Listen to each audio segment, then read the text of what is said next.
just All right, for a second.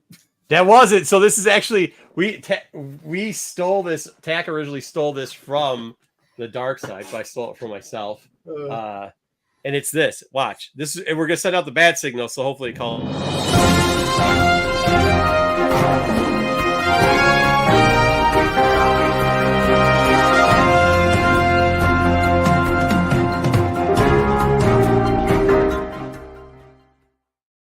If you read the bottom, it said Double J News on it. So hopefully JJ's on his way because he's got the news slides and the Wednesday already. Huh? Yeah, right. Hey, look, Jedi's back. Hey, Jedi. You know, I was. Got some things to say. You guys weren't even expecting me, and I just kind of swooped in here, and now I kind of feel like a superhero that I'm here because. Because nobody else. You guys need me, so. We do. We probably do. Or it'd be me and Dom going back and forth. I think you'll bring a different perspective because you just said that Wayseeker is way too. By the way, Wayseeker will be here this week. It's way too for those people that missed it. Way too positive with stuff. Which I mean, that's just I think his general outlook on life. Yeah, the world needs people like Wayseeker, but right. Just to know, let the chat know that Wayseeker is out on cosplay, dressed as Nubs, spreading love. He's not cosplaying as Nubs. But if you see a Nubs in San Diego, just kick him because it's probably Wayseeker. All right, let's say hi to the chat. GTK Comics, hi, thumbs up. Hi, GTK Comics, thumbs up. Can't wait to listen about Plagueis and the future Acolyte story. Need the laughs and rants today. Have a great show. Oh, there's Dark Negativity is here. Ed saying hi for the algorithm. I guess the bat signal worked for him. And look at what he's got. He's got a little. That's what he's supposed to look like. It's Sunday already. Let's get this road on the show. Thank you very much, Tommy Longbox. Cheers, cheers, cheers. Comic Corner. Hey, Comics Corner. Hi, everyone. Hi. Scott, what do we got? So far, no news on Nubs Focus Season 2 of the Acolytes. And we won't get any. Hopefully, we won't get any. JJ was in charge of news this week, so hopefully that'll save us. Nubs free. Nubs free since 93. Hopefully we get some legitimate news this week. Mr. Appleman. Hi, everyone. Ready for some Star Wars news, comics, streaming, toys, and more, and unlimited. Hey, look, sometimes I get bored with writing clickbaity fucking titles. So I gave up today. I literally gave up today. I'm just like, this is what we're going to talk about. We're going to talk about news. And by the way, I didn't put commas. Can you put commas in titles? I know for a while you can't because they automatically kicked them out. Maybe you can now, but I don't care. And then you said hi. Oh, so you edited your post. I will not be editing my headline. Hey, Jedi, good to see you. There we go. Lady V. Howdy, bitches. Howdy. Lady V. Good to see That's to you, Dom. Huh? All right. That was for Dom. Yeah, Jedi said when he first came in the back room, he's like, Dom, I'm here because Dom thinks he's more important than he. Dom is out of control. He is of control. Man. He is. I think he's just, but it's okay. At least he's not me. It's them. It's not me, man. It's who? If you could, JJ, could you send the news? I did. Oh, cool. So my internet's not send it again. Great. Okay, appreciate it. Real quickly, just to go over what we are going to cover. We got the news, and it will be Nubs free. Then we've got some stuff. We're going to talk about some of the books. Kind of an interesting thing because I don't know, man. It was just interesting when I was looking through some of the books. But we'll look through some of the books that I guess sold because of this appearance of that. Maybe some in the future. Maybe look at some that are super cheap because of stuff that might be occurring. I know there's going to be a lot of news from JJ because he was reading everything that Hadley. I'm not apparently.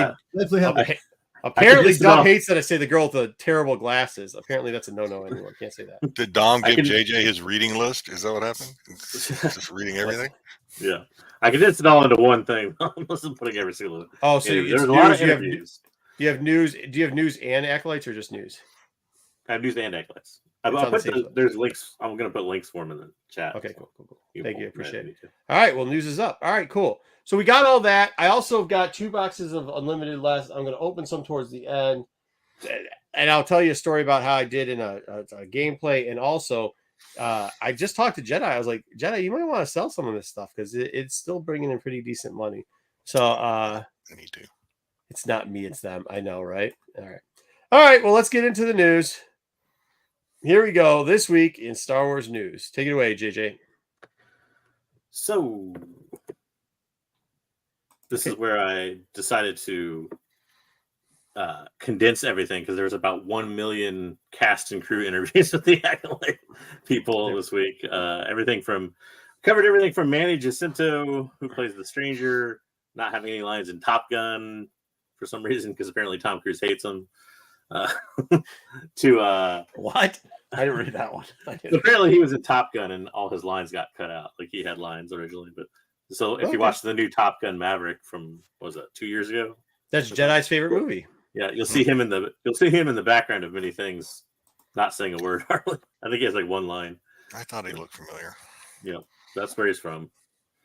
But yeah, so he got all his lines cut out for that. That was an interesting factoid. But a lot of stuff came out from Leslie Headland. So did probably like at least 5 interviews this week about different stuff. Lots of words, not a lot of sense making in the words. I don't know, man. I read some of the stuff you sent, and some of it was people were referencing interviews done before the end of the last episode and using those quotes that she made before there to feed the narrative for their article and then add new things. So like, I get it, but also too, no, that's true. Also too, then like how much I read it and like, I get it. I don't get some of the stuff, but I'm not supposed to. Like they talked about some lady who writes romance books. Like I'm never going to get those references. Right. Like, so that does sound like words to me, but like, I don't know, man. I don't know what do you want? I guess my question is, do you want these producers and people to just tell you everything? Like she's really hoping to do a season problem. Like she was trying to explain everything like about it. And it just came out as kind of nonsense in some of the explanations. Like you don't really have to explain that much. Like if you're going to leave something up to like audience interpretation or what do you want to say? Just say, it's really up to the audience to decide. But she'd go into like, the fact that like, well, she thought maybe some of the audience would see a romance between the Stranger and Osha, and at the end, almost like they were getting married type of thing. And I was like, so here's the thing with that. Because I read 3 different articles, and one of the articles that seems to have been done first, the questionnaire, the person who was doing the questioning, and that what are those? Is it Jennifer something novels? There's somebody something novels. They're like, I would assume from the context I was reading the interview in, it's some woman that does like romance novels for young teenagers. And I think I had heard the name before. Dom, you should know that. What is it? Yeah. Maybe the chat. Justina Ireland? Huh? Justina Ireland? No, but she does the same style. Like, no. It's somebody I think more famous than them. Anyways, I think it's like a whole genre of books. Either way. So the interviewer was referring to that, and she said, did you intentionally do that scene for that? And she's like, we're not going to really get into it, but yeah, sure, I guess. Ha ha ha. And then laughed it off. And then like later on, I mean, you got to think these guys are she's on a circuit doing 15. I'm not defending it. Like, I'm not so like caught up in what she was saying. A lot of her shit was generic. She did say at one point though, like she slipped up. Because she said at one point in one of the interviews, like, I'm not going to talk about how the twins were born. And then literally like 10 questions later it goes, it goes like the mother split them up. She didn't have enough power to keep them as one, which means she told you that the mother's the one who made the twins. So like she did screw that up. But that's where I think sometimes like I get that it is words, and I'm not saying it's not word salad because it is a lot of word salad there, but it seems like purposely word salad so you don't, don't. Isn't that what Wayseeker said? Like, what didn't Wayseeker say the same thing? Like on Tuesday when you guys did your I don't listen to much of that show. To be honest with you, I don't blame you, but didn't he say something about she didn't have enough power to? Yeah, I think he got that from an interview she did. He probably got that from the interview. Yeah, I'm sure he did, and it just didn't make sense to me then, and it still doesn't really. So how it's supposed to work is that the what's it called? The thing that starts with a V. Virgins. Virgins. Virgins. Yeah. Not most of the fans. No. The Virgins. The Virgins is like a natural thing. It's not It's not an alien. It's not a Force user. It's not anything else. It's its own entity. And how she explained it in partial was that the one LSA tried to use it because the witches were a combination of Force and witchery. So they're neither Force nor they're a combination of both. And that she was not strong enough in the Force to actually create one being. So it split and it caused twins. That's what she said. But did she like? My thing is like, did she purposely make it two?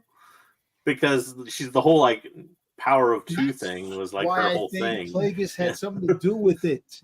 How would Plagueis have something to do with it? No, she said Let's after. not get into that. She answered the question on that after it. She said that the 1-2 thing was the mantra because she kind of couldn't let her ego go that she couldn't form one being. Well, hey, Dom, if it was Plagueis, it would have been one being. But here's part of the problem. Like, if your show is so good, you think it needs a season 2, but you literally have to explain every little detail about what went on in the show to everyone. Yeah. What does that the whole say? fact is the people out there don't fucking understand certain things. Like, they're trying to fit it into canon how it works because. But remember, you shouldn't have to. You shouldn't have to explain everything. She had insurance for season 2. We'll talk about that later, I'm sure. Well, yeah, I think part of that. I think that part of it is like she really wants. She's not stupid. She's. I assume. What was the thing she worked on? Russian Dolls. Is that a series? Yeah, Russian I Dolls. assume that's a season 2, by the way. Huh? Which never had a season 2, by the right, way. right. So I assume she's trying, like Jedi just said. I assume she's trying to take out some insurance so she gets a season 2.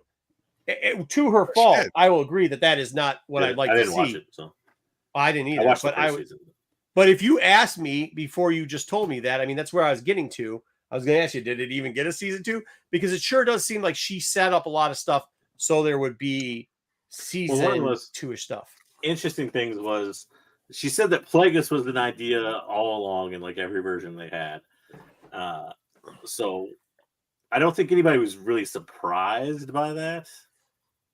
I think some people were, but I wasn't that surprised by it personally. But the fact that she put it like in the beginning of the episode, I guess, was a talking point, or near the beginning of the episode where she put it, which seemed like to us like to be very out of place. She tried to right. That's my problem with what she didn't want it to take away from like the end of the episode or something like. Which I don't think. I think it takes away from the episode no matter what, because you're putting this gigantic, entity is not the right word, but you know what I'm trying to say. Put this gigantic plot point or whatever you want to call it in that last episode that people are going to focus on no matter what you do. Yeah, you're going to lose focus on the rest of the show because all you're thinking about was why is he there? Right? Why is he there? Is he going to come back? Is he going to play a part in the ending? See, Dom, that's why I think you have to understand. You said people were mad. I think we have to separate something out. Fake madness, people who for some reason are delusionally mad about something, and people that were disappointed that you showed a character who we wanted, but like you didn't really show him. Like setting up the set in season 2 if it happens. That's a problem. I know what you mean from last week saying, but that's what I'm saying is like, 2. But you know what? I guess you leave the breadcrumbs for something else. Well, here's the other thing. No, here's the other thing that JJ didn't mention. She has said that that last area from Plagueis on pretty much, or she didn't say exactly where it was, but she said a lot of the stuff that had to do with the dark side and everything else, they had reshot a couple times. So I wonder if it came in with the first review and however they were doing it, like when you reshoot a lot, it gets messy a lot too. Well, that's what happened, yeah. But I don't think when have you ever heard a director like how she inferred? She didn't say it outright, but she had said, and I read 2 interviews that said it, like we did it one way, and there was kind of a consensus that maybe we should change how we're going to present Plagueis and how we're going to have the ending with Osha and whatever. Which to me, when the main person tells you that means her boss, and we all know who that is, the little short dude with the cowboy hat, said, yeah, you're not doing that.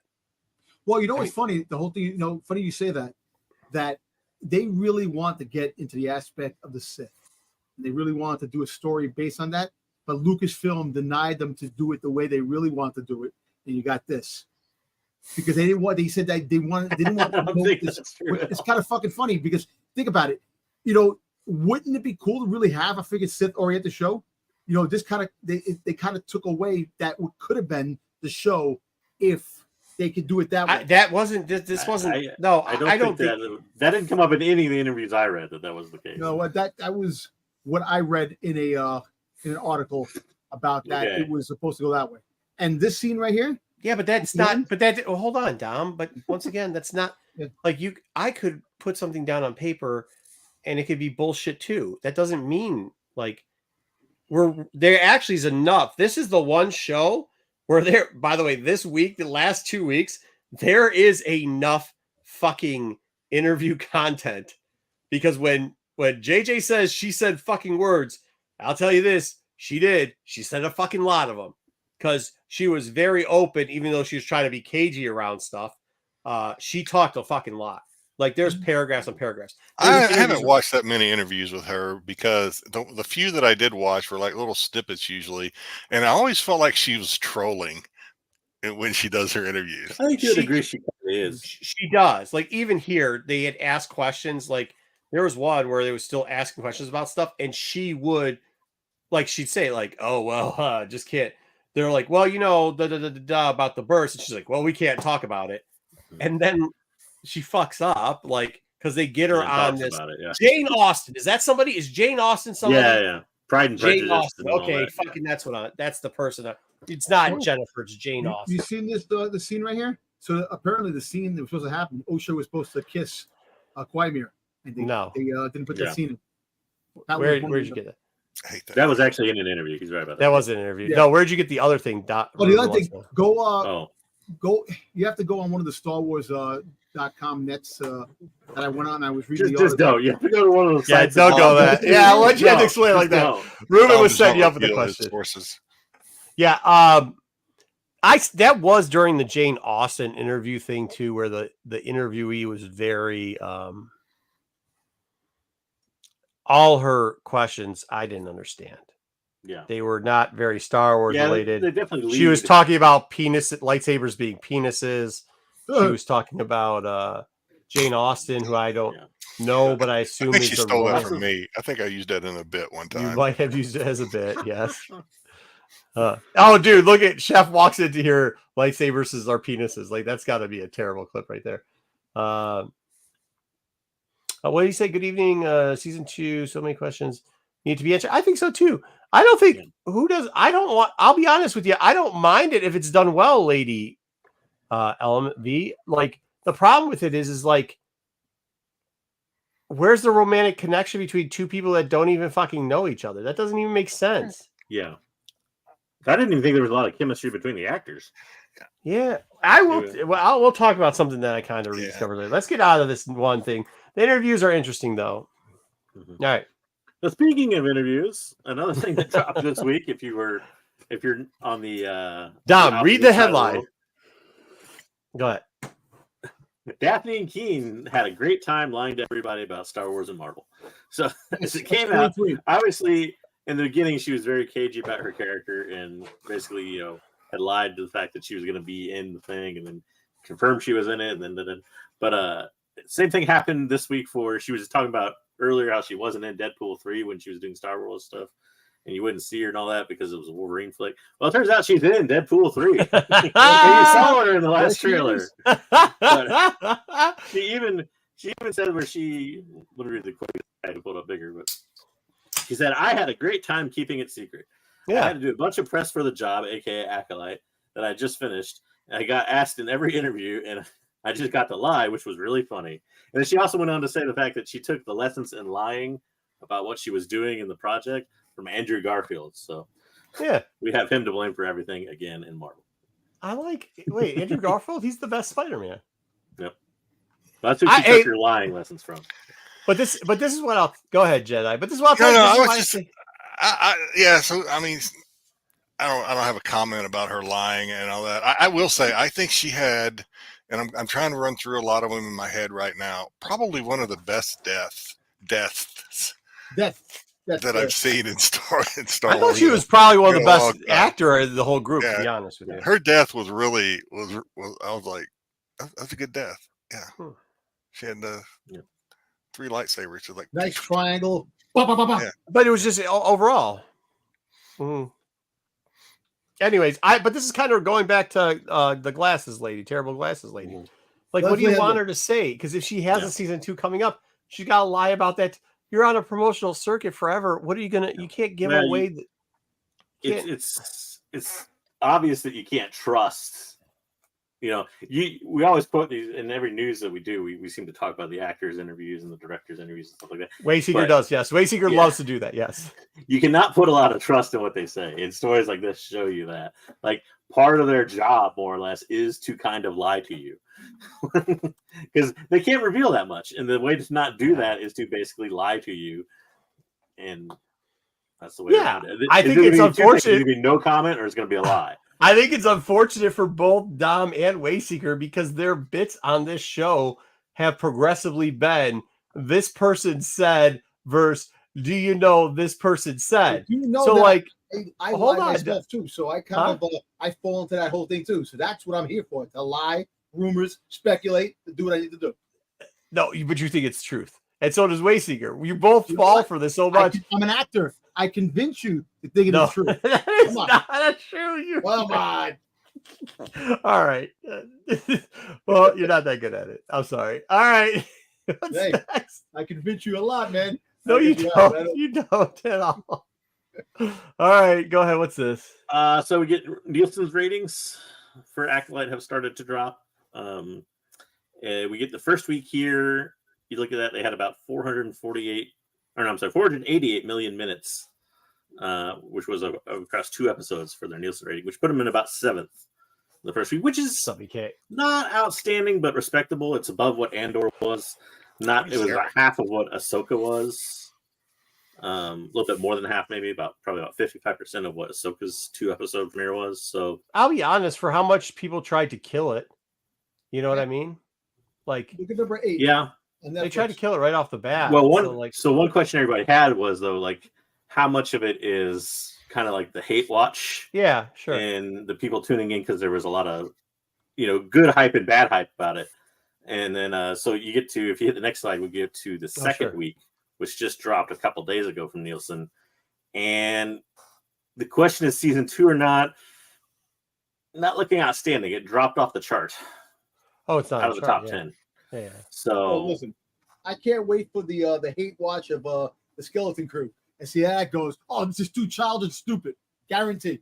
I don't think, but that's what I'm telling you. I don't think there is a hate watch. Like, I don't think it's like that because usually if you looked at the stream of stuff or followed Dom on the positive spin, getting mad about the negative shit this time, it was progressively later on. So what happens is somebody, it's the donkey following the jackass. So like one person watched it and then everybody waits till their review comes out and then they just chop. Kind of like some of those interviews we're reading, like one person interviewed Hadley or what is that the name of Bad Glasses lady? Hadley? Leslie Headland. Headley. So they and they chop it up, right? And then they want to put it however their narrative is. Well, the same thing with this. A lot of people, I think a lot of these basement dwellers can't afford Disney Plus. I mean, isn't the shit like $12 a month now? So something like that. Yeah. So Yeah, they probably just problem is with the week 3 numbers. You dropped off to about. Well, week 3 sucked also. Yeah, exactly. Week 3 was not the greatest episode by a lot of people. Not the greatest. It was the worst episode of all of them. And so by episode 3, it had dropped way off already. Now it can pick back up. Andor actually did that where it didn't premiere that great, but it slowly picked up as the season went and gained and gained and gained. This could do that too because we don't have the Nielsen ratings for the back half of it yet. Yeah. But from what you see so far, it's not looking great because you only have about 5% of Disney Plus viewers tuning into week 3. Hey, Jedi, look at America's Sweethearts, Dallas Cowboy Cheerleaders is 8. Come on Netflix. Gee, that should be number 1, man. Come on. Boo. Boo. Yeah, I don't know, man. I mean, I didn't even watch it. You're also going up against Bridgerton, The Boys, and then I know. I mean, that there's they don't have- competition, but to go from 7th to off the chart in a week span is not. Love Yeah, Island 2 weeks. is fine. Well, yeah, I mean it's a bad week too, but yeah. Love Island, the dumbass reality show, is I don't know number what that 5 is. on the. It's a reality show. It's stupid. Yeah, people will watch that shit. I know. Well, you plus and it's you hey, and Giggles plus watch that. You know. hold on, that's across 3 platforms. Like you gotta see some of these are across 3 platforms. So of course the numbers. If you're covering Hulu, you're And getting Hulu, Netflix Disney has Plus. a bigger amount of subscribers by and far, has a bigger so- subscription. Yeah. By far a bigger. And then Peacock, a lot of that stuff comes through your cable subscription. So like it's easy. The subscription based on those two because of fluffed up numbers This is is a lot weird larger. because a lot of these are not even new shows. Evil is not even a new show. That show ended. Is it still going? That show's It ended has a while another back. season. I think it has another I season. think they had a season that came out. BK, knock it But yeah. off. But yes, it is an older show. Here's the deal though. Like if you and like I'm not doubting your numbers because there's definitely Hulu stuff. I'm not saying that at all. But the viewer base on these multiple shows like Netflix and Paramount Plus, depending on what if you have Xfinity out this way, your cable package includes Paramount Plus, and people like Netflix has a way bigger overall streaming platform. That's why they're trying to do these aggregated like grouping things. So we'll see what happens. But that episode 3 was terrible. I'm not knocking that, but like let's just take let's dive into the data a little bit that we're reading. Nobody gives a shit But you about know diving what's into crazy? data. But Think about it. Look at tonight. Tonight you have House of Dragons, a 70-minute episode. Epic. Why can't friggin' Disney do shit like that? And that's the problem. well, That's the you problem. don't see House of Dragon is on this, and No, by because the way, it's not yet because it's in June. House of Dragons began in July. This is from the 17th to the 23rd of June. isn't it on? What episode's it on already?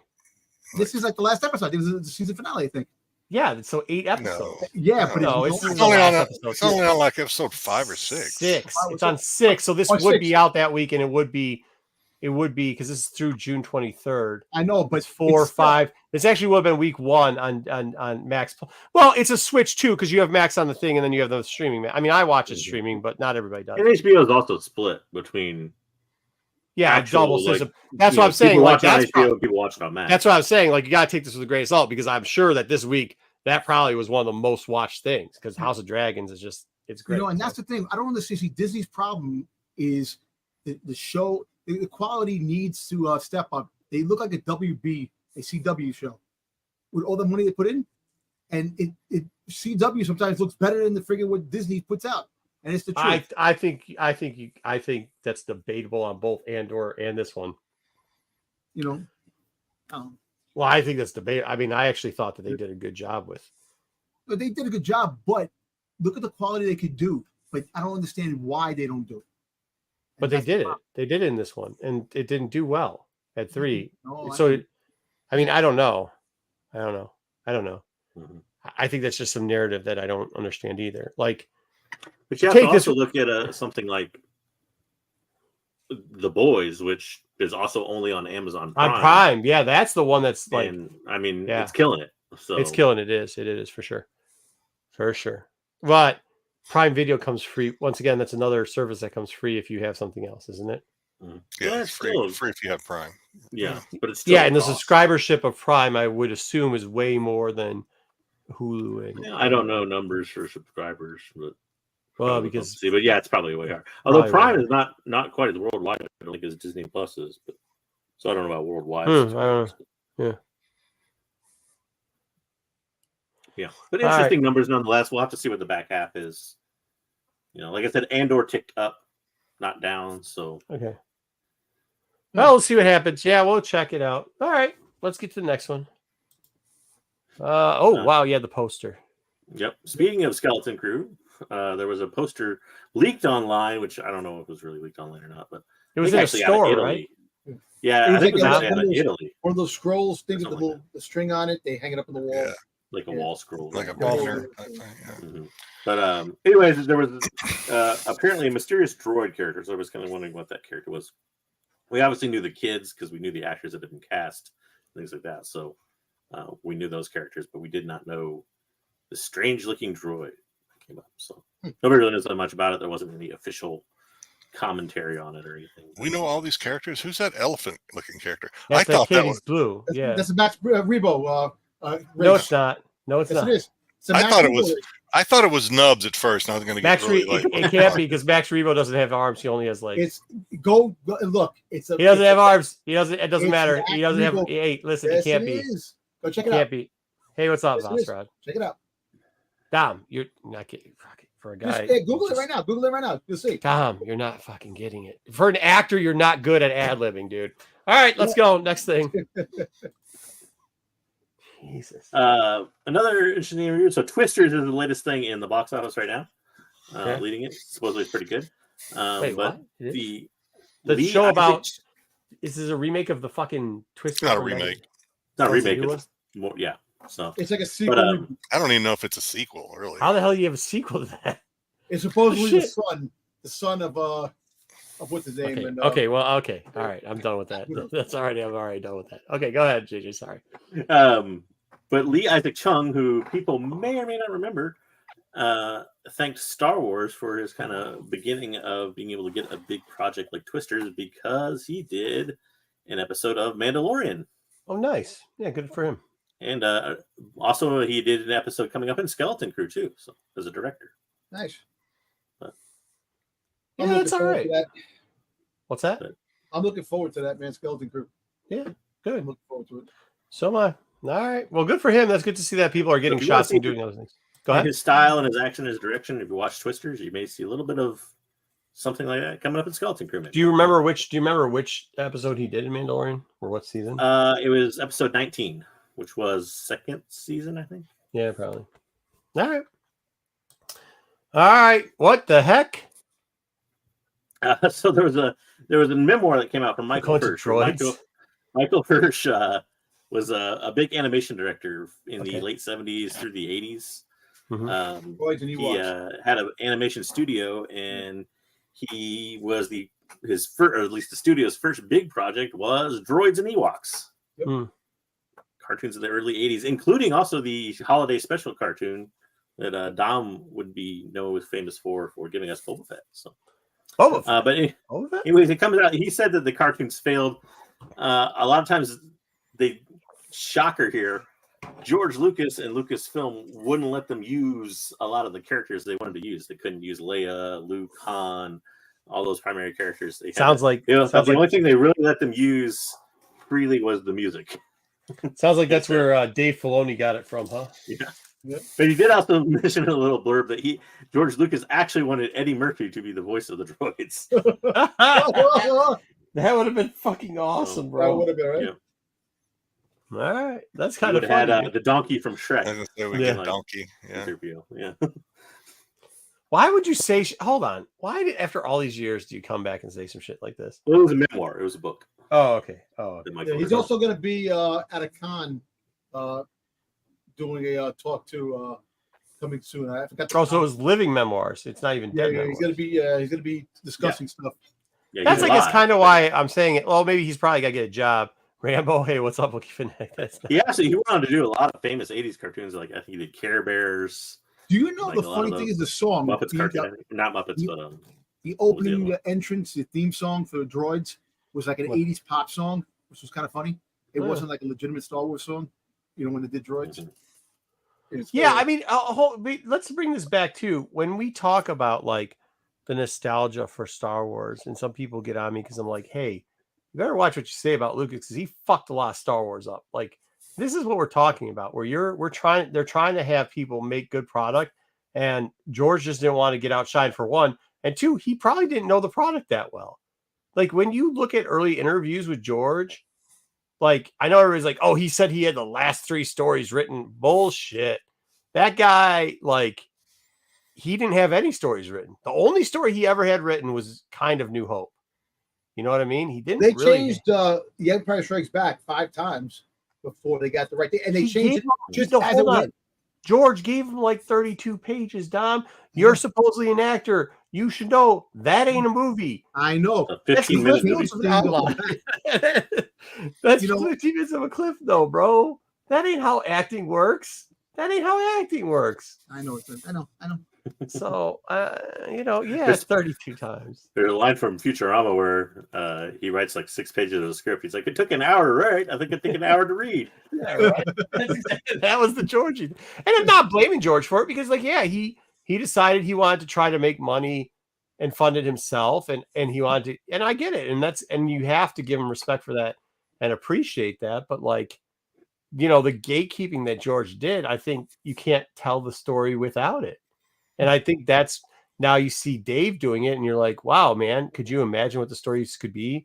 Like the stuff Dom complains about, better storytelling. The one thing you got out of Ugly Glasses Lady was she said, nicely, mind you, but she said Dave reviewed everything. Dave put in inputs.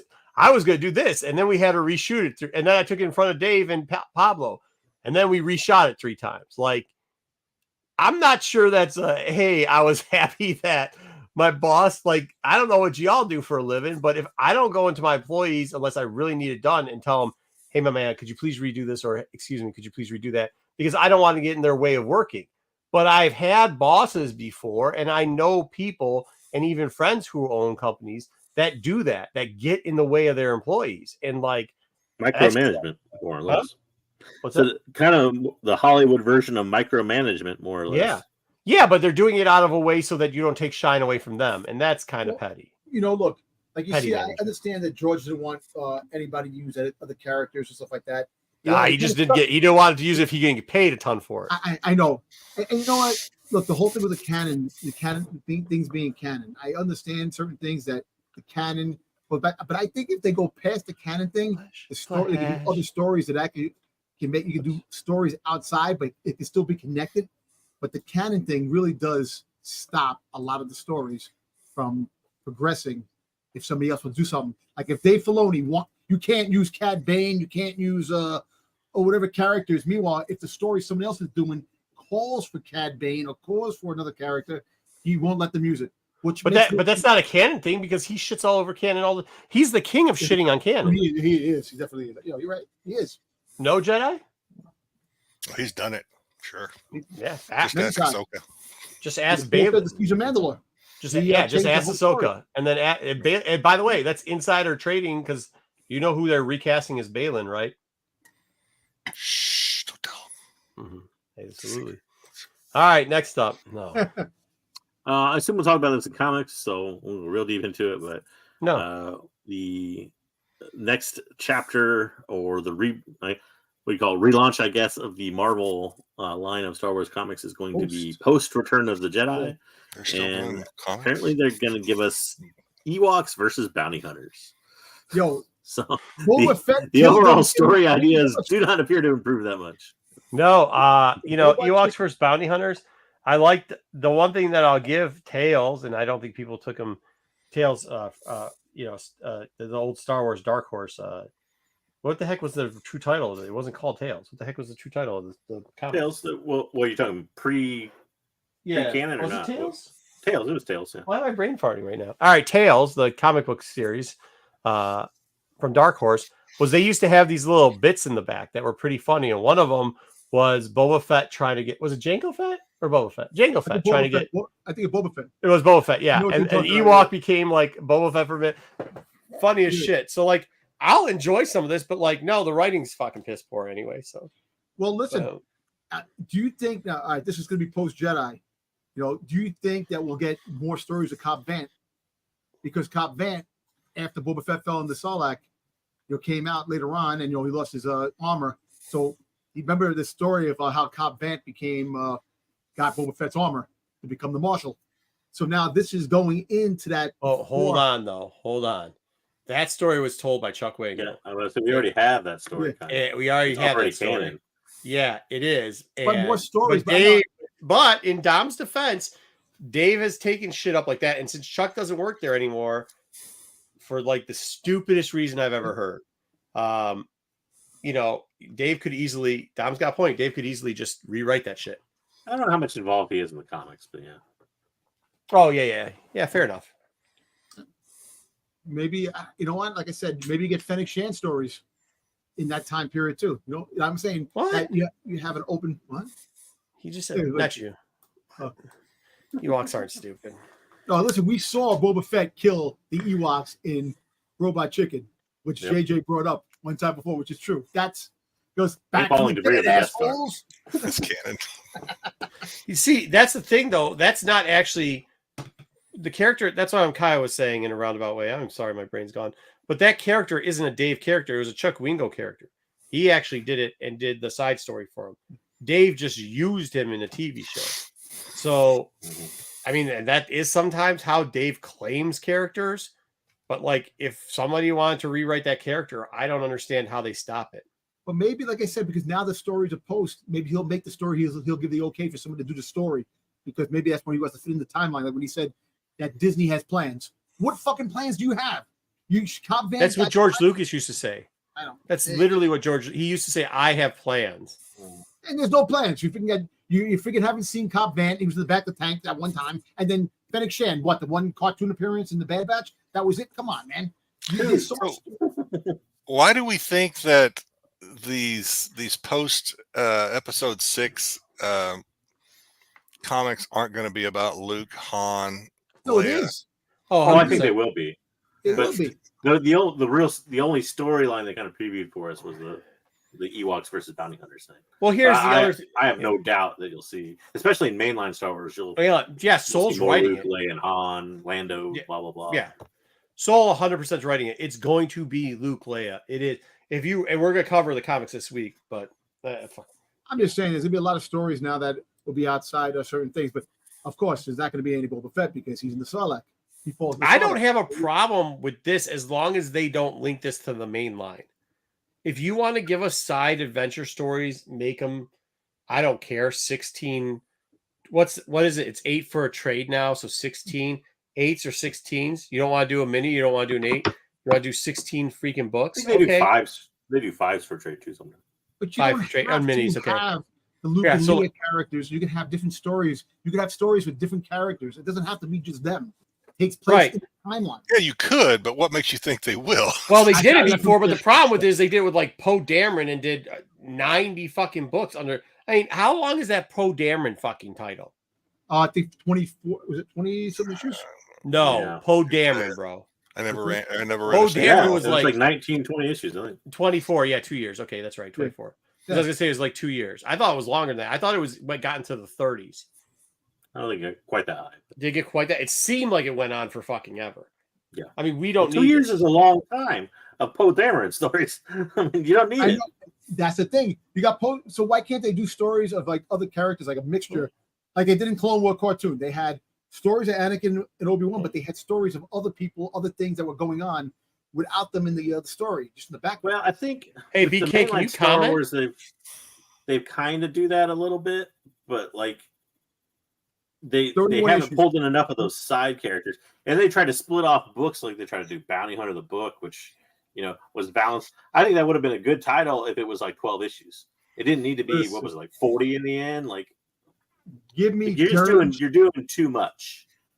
I know, but there's a lot of characters they 31. See, I told you it's more than 24. 31 issues. almost 3 years. Fucking was almost 3 years. That's what I told you. I said it seemed like 3 years. Fuck, Yeah. it was almost 3 years. Listen, Hey, I'll BK, take- can you comment? Seriously, hold on. I don't know. BK just sent me a private message. listen, Maybe I listen, accidentally blocked him. Let me tell you something. I'll take Ewoks friggin' fighting bounty hunters as long as friggin' Durnch wipes them out. Like, Not gonna happen. but you would like that. I would love Jedi? it. I would love You it. like that. but it's Yeah, not you gonna happen. hate him. You hate him. You hate the Ewoks. I know All you right, do. here we go. Next up. So we spent enough time on that. there also was a drop of about a 10-minute, which we'd call, I guess, gameplay footage preview, or they call it a showcase for Star Wars Outlaws. And the graphics look slightly. We commented on this about 2 months ago, where it looked like they were progressively worse than what they originally showed you, and like Girl Yeah. doesn't look cinematic like a trailer. girl. But now they're looking even progressively worse than that. Apparently, She does. She According to a lot looks of like a reminiscence of a 1970. And she's pretty in real life. Who was the chick? Who was the chick that did the thing with the leg thing that she's selling online? Where you Susan put it in- Summers. Suzanne Summers. Yeah. Right? Doesn't she look like the painted version of like Suzanne Summers, where they made her look a little bit more masculine and they gave her Well, the it's flocky like- hair? was blonde, but yeah. More like a Yeah, but dude. blonde. That's what they But, yeah. aiming for. What's that? Apparently, the backlash was so strong that people were asking if Ubisoft would be willing to delay the game in order to work out graphics issues, and they're like, "Nope, it is what it is. We think once you get it, you guys will love it. You have to play the game apparently." So I don't know. It's not looking like. I'm not saying the game's going to be bad. I want to play it. I think it's very still interesting be a art good choice. game, but the things are looking progressively slightly worse than the product we were promised or shown many months ago. Jedi, this is probably like back to the era when you were probably in your 30s, like in the 1960s. But like, is it like, wasn't that kind of like that era? Like, what is that where they had those kids and everything and like the flocked hair and stuff? This just does not look like something that I'll think would attract people who play video games, because I don't think Jedi's played a video game ever. It seems like they're trying to attract like the Jedi players. No. That guy's name. This looks like something you see in like Heavy Metal magazine or something. That kind of art. Yeah. Yeah. No, but it's got like the jean jacket with the popped collar and like the fluff hair and whatever. I don't know, man. I mean, what are you trying to go here with? 1970s Farrah Fawcett or something? Right out of my yearbook. Yeah. That's what I'm talking about. Charlie's Angels. They looked all. I mean, like, you know what? I mean, I don't know that for sure. I wasn't alive. That's true. I can see Charlie's Angels. Yeah. Yeah. I mean, that's kind of what they looked like back then. It just is like, the shit is this? Leaf somebody? Leaf, not Erickson. Leaf somebody? Garrett? Garrett. Around that. What year was that? What years was that? Oh God, that was Jesus. Marcus just trying to late date '70s. Late '70s. All right, so I mean, like that's kind of where the shit was coming. It's kind of a look of that. Wasn't that kind of what this look was kind of like around that time? I think. Yeah. Whatever. Yeah, it doesn't look good. We were handsome people back then. We had that going on. It's debatable. August 30th. So we all look the same, I guess. We'll find out how good this game is or how good it looks. All right. We'll see. 78. Okay. Dom posted this one in our chat. I carried it over to news, but the Carrie Fisher collection has been officially launched and put on exhibit by her brother. Her brother, at the Reagan Library. So. Oh, that's cool. Would you like to add, Dom? Dom, they're setting you up now. You say, add this to the news. See, Dom, there's no way. I know what he wants. I know what you want Dom to say. But this is how you can tell he's a terrible actor. Because right now, he said to put this in here. JJ literally softballs him everything, and he's quiet. I'm not quiet. Give me a second. I'm waiting to talk. Saying her brother took the props. And the thing is that, it's funny because she never wanted to keep the props. So he actually kept her props for her. It's that she didn't want to keep anything. So he kept everything. So now he opened up, the exhibit with all her different things that she had and showing it to the world, which is awesome. What does the world want to know? What's in this exhibit, Dom? You do have her bikini, which there we go. There you go. There you go. I don't know. That'll be the first thing to say. But she has a lot of different paintings and props of. I wonder, is the original dress in that collection? Does anybody know? What happened? The original white dress. Yeah, I'd be interested to know what is it. That'd probably be worth a pretty penny, I bet. Hey, BK, why are you sending me random messages, bro? Just DM me whatever the hell you were trying to say. It doesn't make any sense. Esteban. All right. Thank you for that, Esteban, I guess. Okay. Go ahead. What the fuck's going on today? All right. Well, good. So are you going to go and see this? Are you going to go see this, Dom? I would love to. I might not have the time to go see it, but if it's there for a while, maybe. Is it going to travel? Yeah, that's my question. Is it going to travel? Is it going to travel? Because they did. I don't know if you guys were ever at the Star Wars one that they did that traveled, but even my wife was because she the article I read, he alluded to he would like to do it, but there's no plans or anything set to travel. They should travel. Those things do very well. And if you want us to keep writing millages for our local arts and liberal arts and whatever things, the programming, do it, because the Marvel thing drew. I know people that have never looked at a painting, couldn't tell. Ruben throwing shade in chat.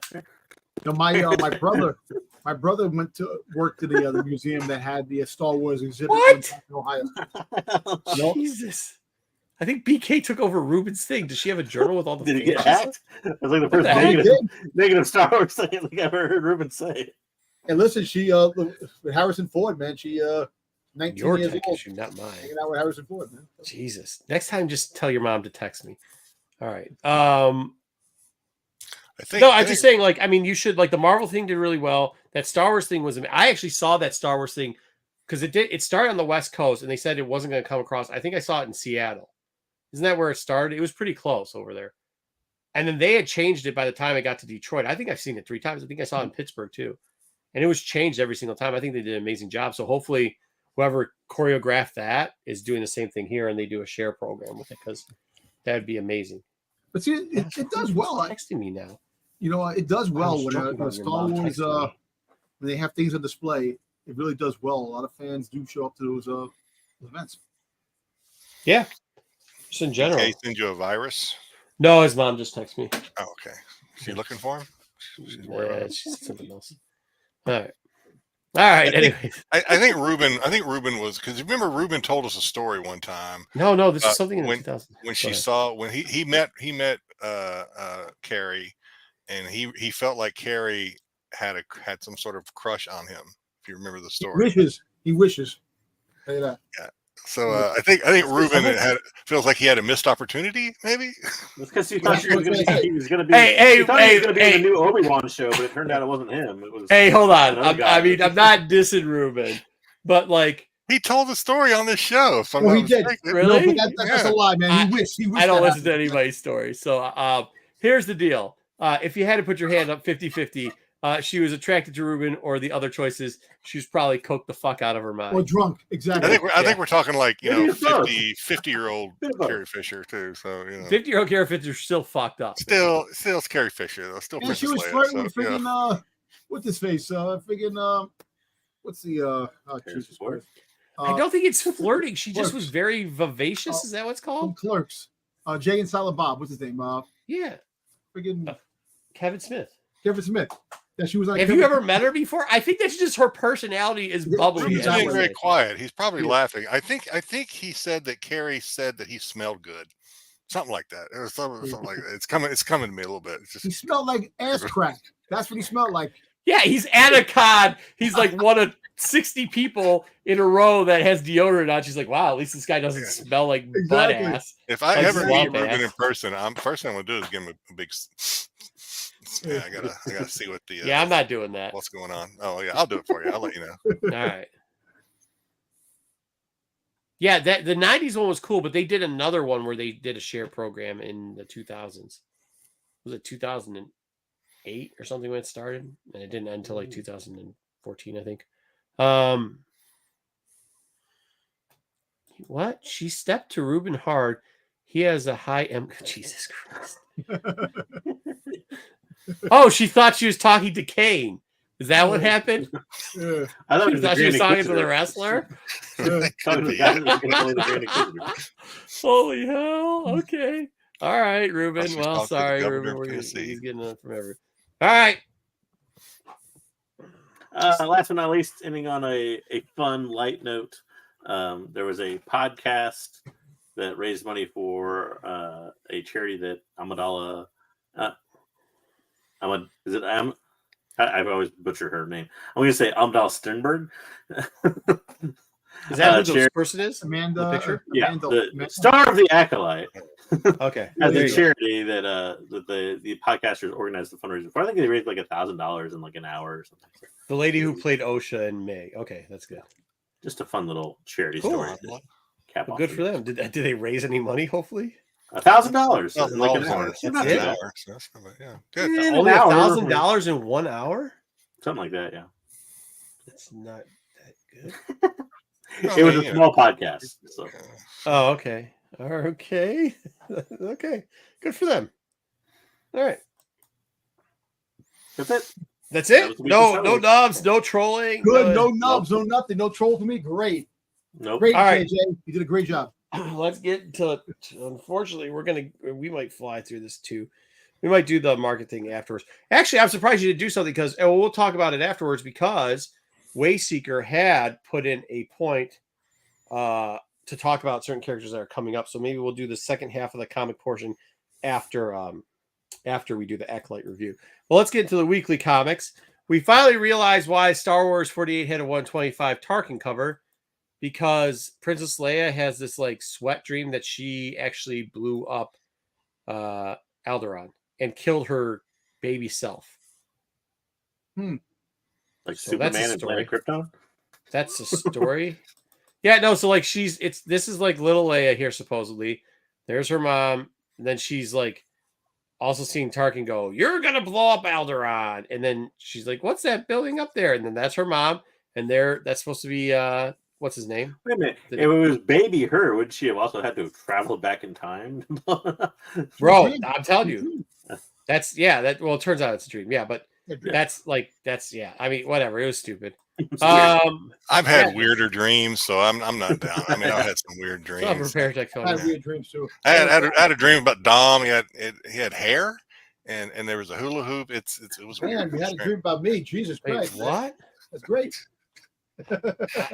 I'm glad I don't listen Imagine to you like because I heard like a half a earlier. second of that, and I definitely don't want to know what that was about. I did have hair one time.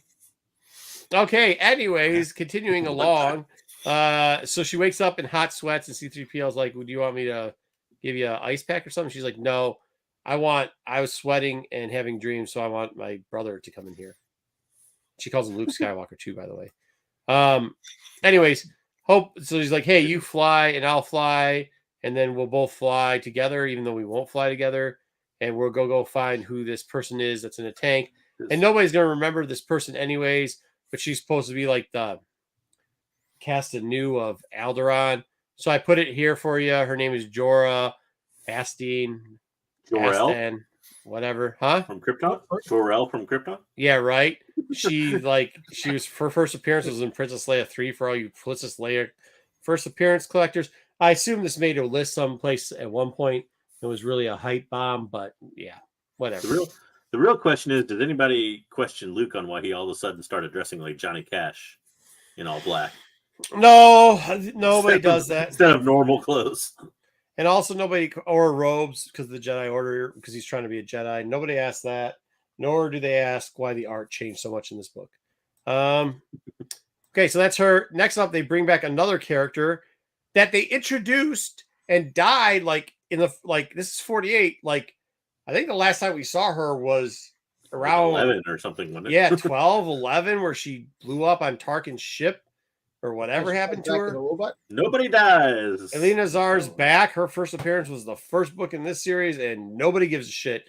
Thanks a lot, Soul. Just fucking nobody cares. But now she's half robot, and she apparently has got a katana.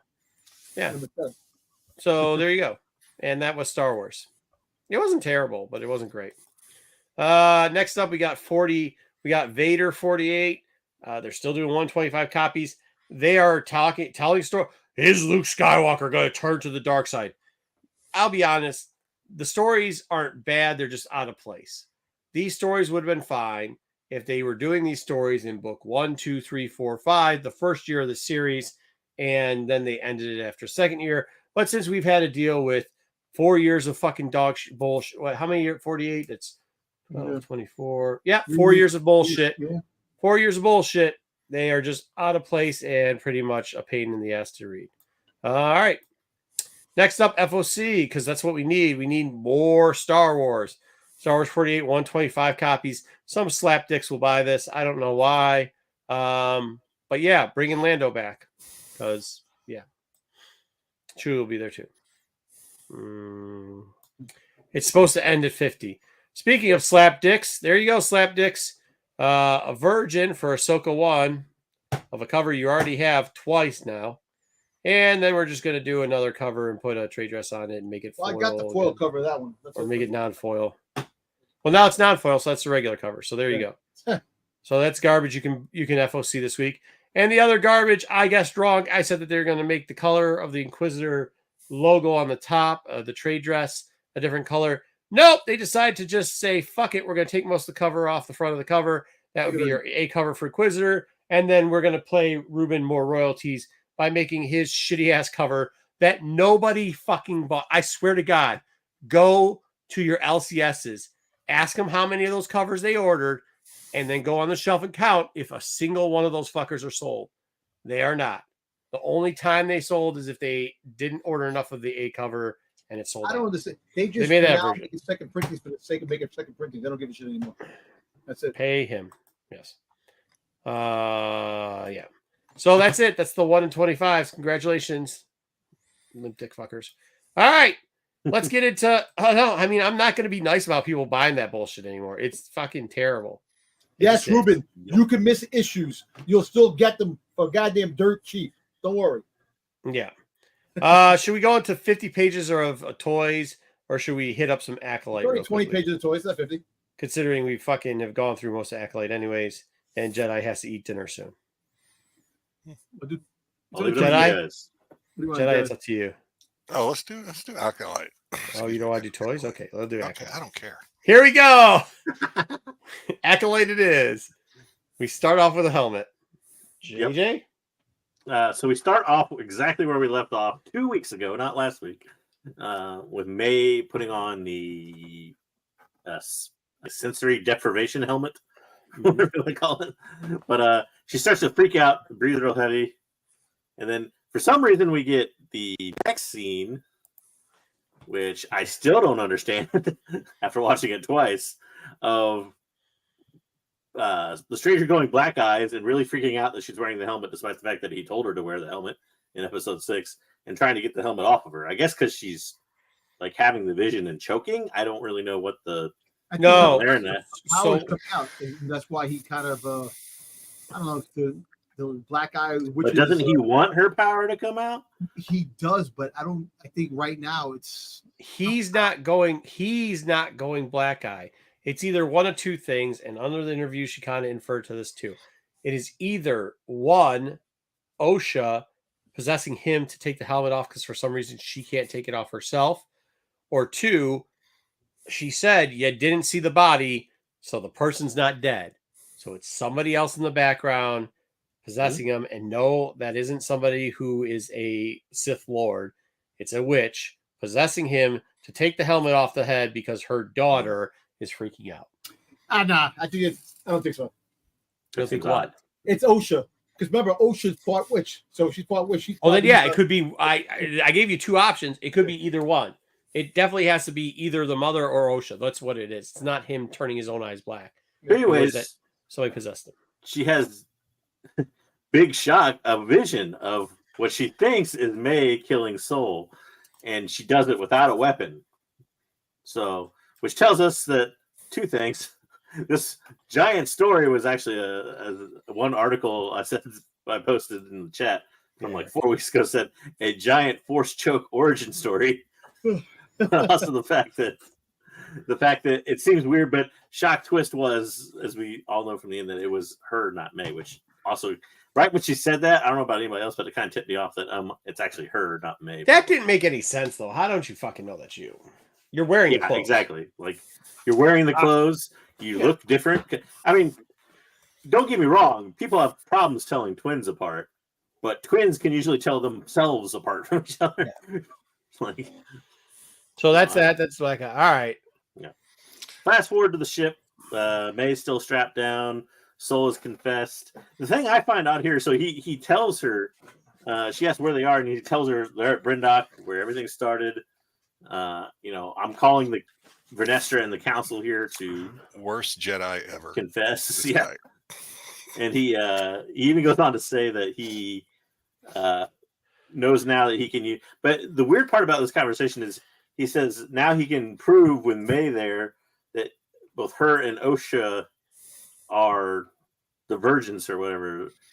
But he doesn't have Osha. So how's he going to prove that? Yeah, I don't know. Like he doesn't. How does he know that they're? I don't know. But this whole scene. I'm sorry. This whole scene. I can't even remember what he said because my mind is just cannot unwrap itself from why you would leave that droid in her pocket when you're trying to restrain her. That is stupid, dumb. Yeah. Why would you not take that droid off of her? Plot armor. I think part of the problem, if we're gonna have a problem with some of this, and I know we were all, there's a lot of champion being sold because he learned English so quickly, but he had to speak a lot during this episode, and it wasn't good. And it seemed to the second watch through, because I kind of had this feeling about it before, but when I watched through the second time, it seemed like he was. Sometimes when you speak a second language, you say it in your head in the second language and it comes out, and your mannerisms just do that. It seemed like he was but if you go watch like a class, you'll see a lot of people overly focusing on their mouth and the actual tongue movements and how that's going. That's what it seemed like. So the acting as a whole seemed dissident and second rate compared to the words that were coming out, which then caused a problem with his verbiage. So whatever. They had the robot in the pocket so she could break out of the fucking thing. Come on, guys. It's not rocket science. It's like a movie. Think about it. When you go see a police drama, the guy has something in his pocket or something when they get handcuffs over. How many times does somebody spit something out of his mouth? Yeah, exactly. Yeah, but this is a robot in her pocket that is a secret. Yeah. It's not something hidden. Anyway, I get it. Yeah, it's part of it's a means to an end. I get it. Yeah. But it's still, I was just like, come on. Yeah. Anyway. I don't know. I think, like I said, including the ability to shock him. Yeah, he does have power, apparently. But I also think, like, if he would have done it faster, why did he have to speak English? I guess he didn't have to. They could have dubbed it. You're right. But I think if it would have sped up, it would have made some of these, like, plot whatever things go a little bit better, where it's like, okay, cool, she's picking it already and rock and roll. But all right, so he got shocked. Yeah, saw that. Mm-hmm. Saw that one coming from a mile away. And we get a very odd chase sequence where we get May that ends up in a ship, an escape ship, or like an escape pod, I guess it is. Mm-hmm. Who apparently now she's an expert pilot. Why is she wearing the helmet? I don't even know why she get the helmet on. To communicate with no one. Apparently it's fine. Crash. It's safety first, man. Yeah. Come on. Yeah, you know what? She might and she needs it. I don't even understand why the chase sequence took place. Because apparently she's going to Brindok, and he was planning to go there anyways. I thought he was going to shoot her down because he wanted to. I don't know. I think he thought she was escaping and not go. But I don't understand why she ends up going to Brindok too. I don't know. It didn't make a lot of sense. Yeah, I don't understand why she ended up going to Brindok. I thought he was going to like try to tractor beam her or something. I don't know. I thought it was like what do they call it? An ion pulse or whatever they do, and it cripples. See, I thought he was going to shoot her. Well, I think he was, but I think it was going to be like a thing that just cripples the ship, not like shoot her like down. No, I think that's why he just got done saying a minute ago how he needs both her and OSHA to prove the purchase thing. Why would he shoot her down? Well, there's a gap in that logic later on too. So, there's a gap in that logic here. Yeah, but did we know that the stranger was there? We didn't know the stranger was there. I can't remember if we knew the stranger was there or not. No, I don't think at this point. We didn't know the stranger was there. Soloing where the stranger is, or OSHA for that matter. Either person, I don't think knew that. And why did because I only watched it once, so forgive me, but why did the little sniffy guy disable the ship again? Well, that's why, because I thought he was going to shoot her because he was actually going crazy. He seen it going crazy. He wanted to stop him from shooting her. Yeah, exactly. So that's why. Why does he care that he shoots May? May's the guy that she in episode 6, which is the last episode chronologically, he was trying to bite her leg off. He didn't try to bite her leg off. He just gave her a little nib and stepped on her foot. But he seen that freaking soul was going out of control. The way he was going. Yeah, that's what the director said too, but it still doesn't make any sense. Hey, Tim's, I think it does. I think that makes perfect sense. Yeah. But like I said, it makes no sense for Soul to want to have to shoot her down. Like, I don't know. And I don't think Soul's out of control. Once again, he was. I think like the person trying to kill him is escaping. Like, how's that out of control? As I was saying, I think his cause he was trying to get the words out. Like they had to do those certain things where, like, if his lines came out faster and more erratic, right? Like his body language was, like how the ship was chasing down that little ship and looked like it was going to shoot it. Okay, I didn't hear that. I didn't read that in the interview what Dom just said. But if he was but I had told you guys I thought he was trying to shoot him down, and this did make logical sense that this little groundhog cricket would be like, yo, my man, we're not shooting down this. Relax, take it easy. She's a bad girl, but like we ain't shooting her down, bro. Like, what are we doing here? And look at his face. He's like, bro, what is the Jiminy Cricket on his shoulders? Yeah, he's like, what are we doing? No, but he's always been like the dude that's like, what are we doing here? The logic is to instead sabotage your own ship and potentially crash. That's the it wasn't sabotage enough because somehow he got down on the damn planet anyways. And she crashed too, but at the end of the day, she crashed and they like bounced. No, she ship blows up. Well, actually, you didn't see her land. Yeah. So anyway, so like I didn't have. Yeah, I thought once again. I think that's a part of the actual acting. Like the guy's trying to, and when I'm saying acting, I'm saying like, man, bro, some of that stuff was rough because you could see like even when she was fummaging with the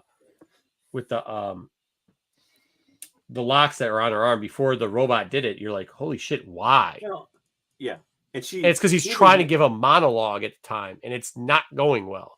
Yeah. So and she even uses the line like "See you in hell, Jedi." Like I figured she was trying to get away from him, but then she goes to Brindok, where they all end up together. Like I don't know, it made no sense. Yeah, this guy's the worst assistant in the history of assistants. This fancy bastard. I can't stand this guy. Dude, I think this is awesome because I know. Hey, I know she put her out there just so fucking she's trolling everybody because this dude wasn't. Who is this guy? Because this has to be because we all know Star Wars has done it before. They've introduced nepotism into when they cast people. Oh yeah, this has to be somebody's relative. There's no other reason for this. No, I think it's supposed to be a shit out for that, dude. This guy's got a punchable face. He's absolute like he is a like He's this a is the goober. Yeah, this is the guy where like you smack him in the back of the head. And somebody else goes, dude, he's the one that got picked on in high school. They bullied his ass because he's a we all thought Yord was the nerd of this series until no, 100% not. This guy's fucking horrible. This guy's just dog shit. But he's awesome. Yeah. But anyway, he lets the senator into her office for some reason because she totally wants him there. That probably is the best comment. Give him the bell. Yeah, that is a good one. That's the best comment I've read in a damn long time. All right, give him bring him back. Dom's favorite scene here. Oh, go ahead. Sorry. Yeah, Dom's favorite scene. Dom, why was this? I like the scene. I thought it was great. The Jedi, like a cult. He's working with Plagueis, this fucking guy. You know he is. So that's the whole thing. I'm just saying. The fact is that you can see that he's evil too. But the way he was speaking to, I don't think he's evil. I don't think he's working with Plagueis either. Yeah. I think he is. I think he's one of the people that are like, dude, these Jedi, I think they fucking run shit. Yeah, they're taking away power. Too much power. Yeah, I didn't think he worked with Plagueis. I like this character too, even though it was kind of a just playing a kind of the heel kind of Yeah. But I thought he played it pretty well. Whoever the actor is, I don't know who it is. Oh shit! Did you see one of the better actors in this series? Did you see the thing around his neck? Oh shit! There you go, Crimson Dawn. Just kidding. No, I mean, I thought it was, I don't know. It was an interesting conversation. I think, though, it gets a little bit lost in politics. Like, I would have liked for this to have come up and his character to have come up like 3 or 4 episodes ago. Yeah, when they originally said it, I guess. But like, versus we already knew this was going to happen. Yeah, I thought this was meaningless at this point because, one, it's a trope they use a ton in Star Wars, which is fine if you're going to use it.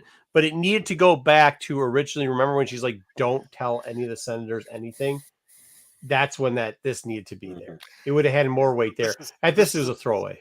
This is a setup. If there is a season 2, this is a setup for season 2. There's going to be the Senate or the politics is going to, I think, start getting itself involved if there is a season 2. And we all know how it ended, and we'll get to that, I'm sure. But well, I mean, I think with that, anyways, it would be that way. Even if they do writings on from this book forward and stuff, like I think that's the way they're going to go. It's going to be a Jedi fight against a Senate fight, much like it was when Palpatine took over again.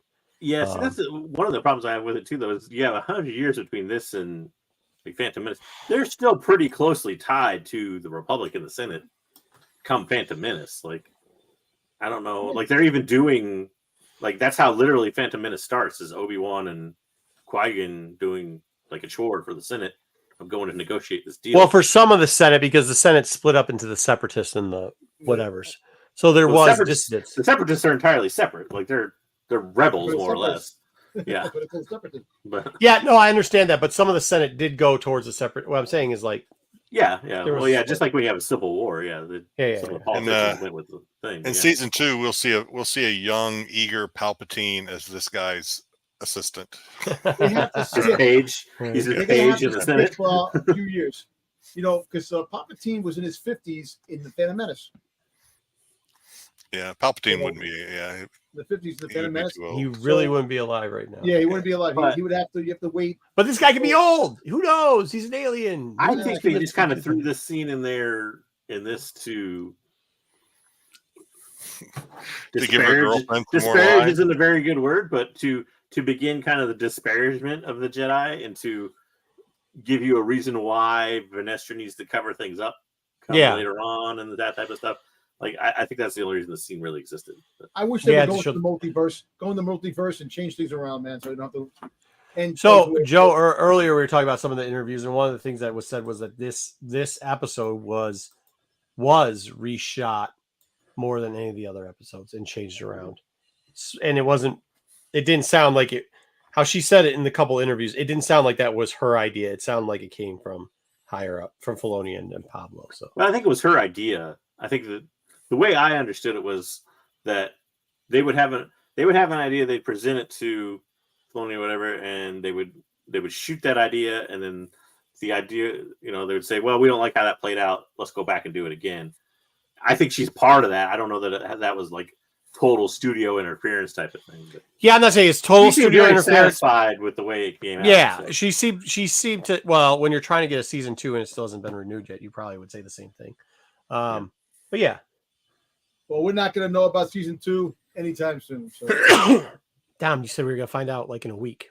No, we're not. I said Star Wars Celebration, maybe. You're not going to find that anytime soon. That's too far, man. No, Nobody you knows. said What? originally. You said, what do you think? San Diego Comic-Con, maybe something. No, so now it's okay. All right. I fair. said fucking Star Wars Celebration, man. That's you right here. had Dom. Once again, you say a lot of things, and they're not all the same. So, like you said, San Diego. Then I you didn't said say San Celebration. Diego. You guys said San Diego. I We said did not. Celebration. None of us said San Diego, I, didn't bro. say anything. I still don't even know if there's going to be a season 2. That's what we said. All right, That's go what ahead. the novels, the guys with the comic books and books But, are going to be. we go back at, to Unknown Planet. They're getting ready to depart. They have a little interesting conversation here where, so again, he's basically begging her to be trained by someone, which basically he means him. I don't know why he's being cagey about it. Like, the interesting part that comes up is the fact that he's like, I'm not my sister. I don't want to be trained or whatever like that, or I don't need to be trained. And he says, you're right. You're not like your sister. Like she took me up on the offer right away. And you're not. Yeah. And I don't like, but I don't get, this was also scenes where I don't understand the purpose of the scene. We already know they're not alike. And to me, putting a scene like this in here kind of makes even less sense down the road. Well, I think it was at the end, but I think it was to re-illustrate the fact that, and try to give, even though they were giving away some of the stuff with the sister, and that she had said that she had seen her sister there. I think they were trying to, for the common viewer, to be like, oh yeah, she's going to still give that glimmer of hope that she will choose the right side at the end. Right, because they had done a lot of fucking. You mean for the bullshit. viewer? You mean? Yeah. Wasn't there for the like viewer. 1 or 2 lines out of this scene that was directly out of, not a lot, but just almost directly out of Return of the Jedi when Luke Very said, close. Yeah. Yeah, and she said she did a lot of that shit too. Yep, I didn't find this that bad. All right, then there's the like out of place next part. Yeah. We're like, sweet, we're gonna figure this out, and then nothing. So we get creepy guy in the shadows. This is all we get. We don't get any more. season 2 insurance right here. Yeah. Part A one. lot of people looking up Wikipedia. By the way, I did brighten this up quite a bit, so people watching probably had even less of an idea who he was. But if you're like me and your screen was really dark, I don't know. Like I said, I think this is great, obviously, as fan service and to speculate on season 2 and this and that type of stuff. I don't know, though, from the normie perspective, I think this probably confused the hell out of people. I don't know. Well, that's what I'm saying. That's what a lot of the looking up was about, right? Like people didn't. And then I guess the part that annoyed me of this is like it didn't go anywhere. Yeah, it Like was. it didn't do She said that anything. she liked having it in this part of the episode. Just some earlier. breadcrumbs that it put But- out there. In case this But was the breadcrumbs could have come any point. You could have the breadcrumbs at the end. You had the breadcrumbs of a post-credit scene, like like every single Marvel project. Yeah, if they would have done it post-credit or at the end, I would think it would have added more to it. Right. Especially how they did it. Doing it here was an implication that we were going to find something out about this, like for the fans who knew who this character was. Okay, cool. We're going to find out something about him. And then this is all you saw. Mm-hmm. Did Quagmire know that Plagueis was there? No, That's the thing. You don't know. You have How no did he? idea. How could he not know? That's his boy. That's who he's working for. Nah, Dom, you better watch it because in an mean- interview that happened this week, she did say she inferred that he doesn't know that. He knows it. He said no. He lies. Remember the interviews? Remember they lie all the time. We don't even know, as an audience, you don't even know that Quamir is his apprentice or whatever. Like we have no idea. They may not even be related. He may just be there spying on them because because of the whole virgins thing or something. Like you don't know what his motive is. That's the problem. The whole thing is that 2 seconds, you don't you're know right, because Quagmire didn't know about the virgins thing about the 2 twins. So kind of that scene. You know what? Like I said, I don't know. Yeah, I mean, I'm not trying to give you a hard time, Dom, but like you is say, Plagueis. at one time you said Plagueis created the twins, and then and he's the master of this guy, but somehow the stranger doesn't know anything about like the twins. And that's the thing. I don't know, because that one scene when they got this guy making me call him Quagmire, freaking goddamn Quamir. Quamir had that look like he didn't know that the twins were 2 people that were twins, that they were separate. He didn't realize that, and that kind of like caught him off guard. So you're right. You're right about the Quamir has shown or stranger, whatever you want to call him, has shown absolutely no idea that the virgins was a thing until Saul talks about it later on in the episode. Yeah, you're right. Yeah. So kind of but you know what? In a way, so there was something she said in the interview that referred to him. Actually, she did use the word observing. She actually used that word. Mm-hmm. So like, she's like, I really felt great about having him pop up and these people not knowing that he's back there observing them. So like, I think if the stranger was so in tune to like the dark side, like, I mean, it is a mess. She definitely 100%. I will tell you, like, I understand why she did it. I'm not a huge fan of that portion, but I also like, I think it's not always black and white. I enjoyed some of this stuff, but at the same point, I think she should have explained, like, there's the person, the Jane Austen or John Austen. What's her name? Is it Jane Austen? The lady that did that Jane Austen review, like she was just like, whoa, this is the greatest bullshit raid. This is blah. It's like, bro, but Marco, you're right. I watched this again. It doesn't sound like it. We don't know, but she could change it. I mean, she also says she doesn't have to. It's an outline, so she doesn't know what's going on there, Tim. So like, that's the other thing. Like, like how much more sense would it have made if it comes at the end of the episode and you only need one line basically to toss it in there and be like, Osha could have asked him at the end of the episode, like, are there others like us? And he could have said something like, well, there is one. And then you could have had this scene right here of Plagueis peering at them from the mountain or whatever. Yeah, like, you could have done a lot of things. You could have done a lot of things. I saw this again. I watched this again. And you know what? And after Tuesday, I watched it again. Like I said, I kind of, right. Putting this kind of took things out of content to a lot of different things that they should have gave you more. It makes it confusing to the casual much more than I realized on Tuesday. People like us, yes, Plagueis, we're happy. But then people taking out Wikipedia going, oh shit, who's this guy? Who's this creeping guy? Okay, so then he's got to do this. Yeah, that's what, like, let's go real quickly so we can do a reaction video before anybody else gets ones out. And then they start saying stuff like, oh, he's got to be this, because they like literally read it off of Wikipedia. And it's like, okay, I get that. But like, I think people like Tip, like if you look at the chat of people who are Star Wars fans who've been here for a while, they're also saying they feel the same way. And her interviews have kind of been cagey, but in this instance, like she has said that. people on the internet not helping me. Like, well, you got to go read the Plagueis book. No, you don't. That book doesn't exist anymore in canon. It has no relation to. It's a great story. I love that book. Don't get me wrong. You got to blame Filoni, because if Filoni overlooked this and was saying, "Oh, I have a theory on that." Go ahead, though. You think he overlooked this? Hell no, he didn't overlook this. What are you talking about? I don't know. No, I'm just this saying sounds like a Filoni move, to be honest. I think he's testing this to see if there was a good fan reaction of it. And since there is, he's just going to take this fucking thing now. This is gone. Yeah, she ain't going to get this no more. She ain't getting this no more. He didn't overlook nothing. No, this is, hey, I want to see if the fans are going to hate because you did this. And since you did, and they liked it, there's some hype behind it. Let me just take that from you. I'm going to take that character. I'm going to make a show with Plagueis. You're going to now see Plagueis the Wise, and it's going to be a whole brand new story. All that Plagueis nonsense is gone. You're gonna get a Tales of the Sith Plagueis short. Yeah, I mean, Damien, I'm not cooking for that. I don't think so. I'm a little tired though. I had a long weekend, man. So I'll watch the show. Yeah. What do you think, Jedi? What do you say? You don't know? I say I don't know if I don't know if Filoni would take this, and because I mean I'm not saying he couldn't. I say I don't think he will. And do you want to know why I think he will? Samurai Darth Bane. You mean the Samurai Bane that he never did anything with after that? Yeah, and you know why? Because when he showed Darth Bane, he showed Samurai Darth Bane, and a lot of the people were like, "What the fuck?" There was people won't remember this, but people were not happy with the way he portrayed Darth Bane. So I don't think he wanted, voice too. I don't think he wanted to try it again.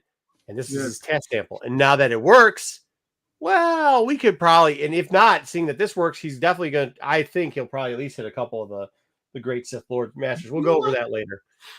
You know what? All right. Going back to your theory, we all jumped the gun, Plagueis. You ever think maybe this is one of the other, like the species itself that's going to go back to Plagueis, and it's not Plagueis? No, it's totally him.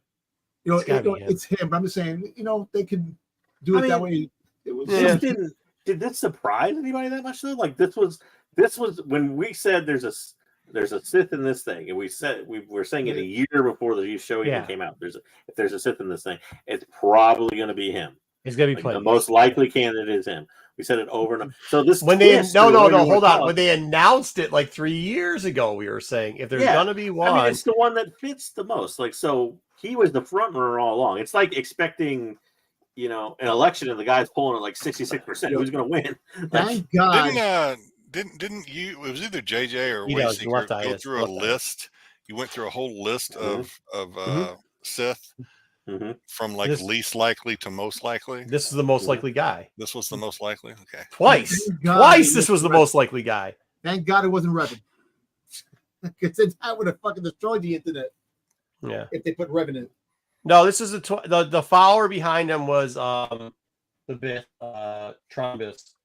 But we came down to I think I threw some curveballs in there. Like I think I said mistimed Sidious or something was also on something like that. Yeah, he did throw some stuff in it, but this was the one that was like, if they will. This is one of them was which one might show up, and the other one we did was which one's the most likely to show up or be name dropped, and this was the winner both times. So I mean, it's not. I mean, we didn't think he was going to be already fucking a full grown 90-year-old fucking like they're going to time fucking hop. Well, hopefully, it's not a season 2. If the season 2 does happen, they time jump a little bit. Do you think that they would have? Do you think they would have? What if so? And I'm just saying this because this is how you've seen like Plagueis, including the comic book that is his Cameo. A lot of times he is when you don't see him, you will see eyes or you will see the coal pulled over him. Like you never see his face.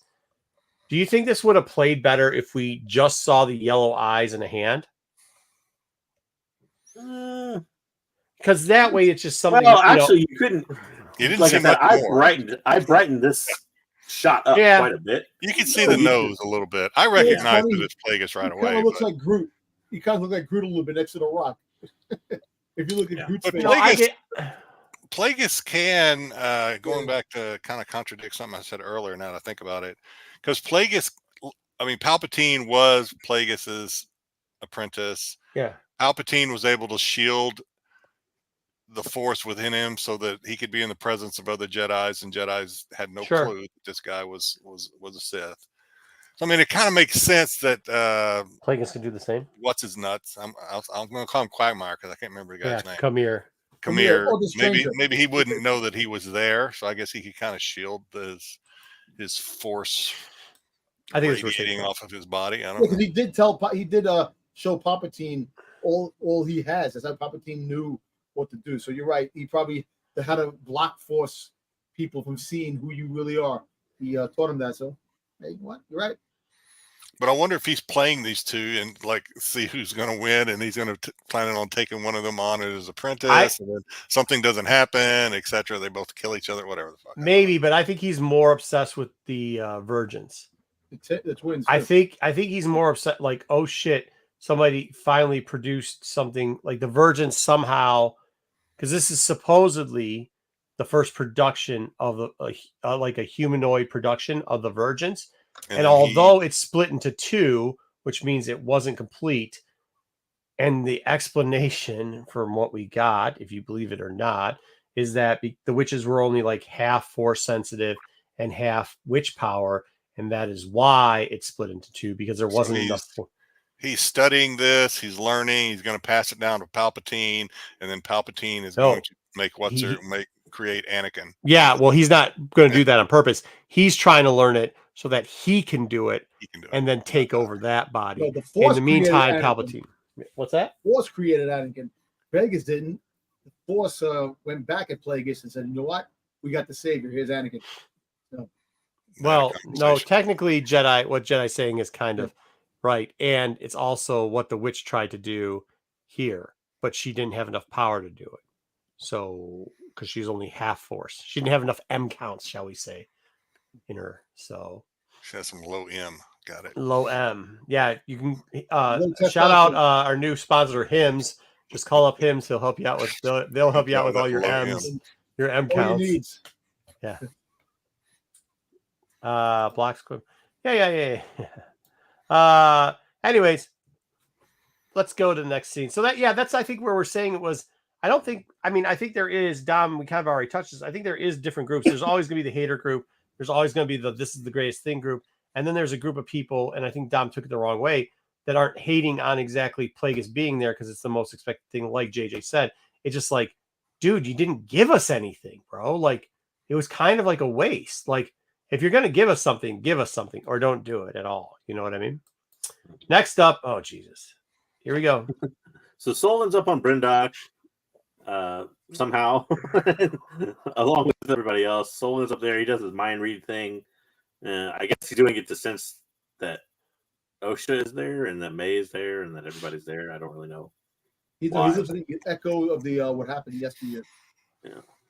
And we cut back to Coruscant, and Vanessa is frantically trying to get a hold of somebody mysterious that we don't know who it is, which will come back later in the episode. Is her hold on now. Now here is the nepotism thing, Jedi. Is her acting, and be fair with it, is she a terrible actor? Or was the cuts just poor about how she was acting? Because with the other guy, the Korean guy, like it looked like he was just bad at the acting portion because of English, because it didn't look like there's a lot of cutscenes. But this scene here, where she was going back and forth and doing all that stuff, it seemed pretty like choppy, bro. Or is that just me? I haven't liked this character from the beginning. And I don't know why, other than it's just not the Vernestra that you get. It's not the Vernestra that you take out of the comics or the novels. But a lot has happened. I mean, it's kind of like, I go back to what I said about what's her name playing Ahsoka.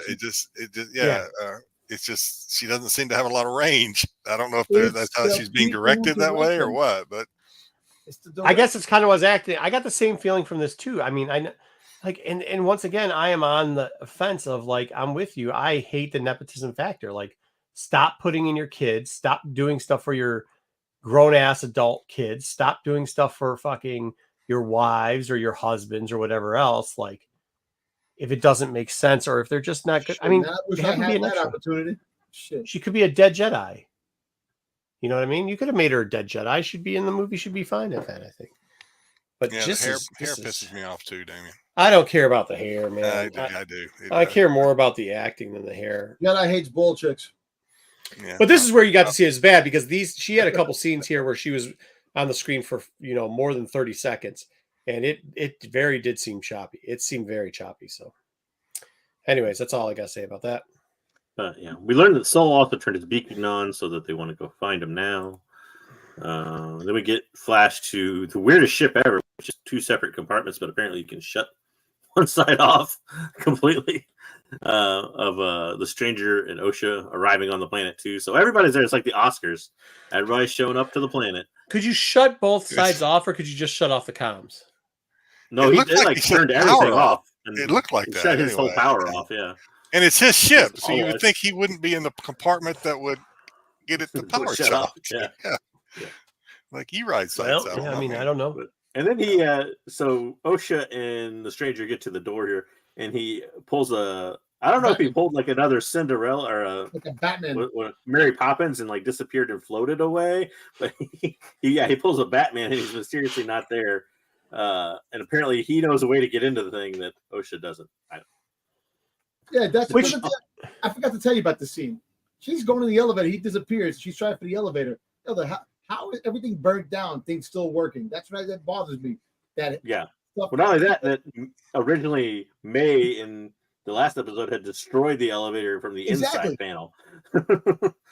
Well, here's the other part too, and this is where I think the disappointment of going back to the scene where we see the disappointment of Plagueis showing up. We could have used that extra 10 seconds maybe, and I don't know. Explain how the fuck May got off the planet or how they introduced each other.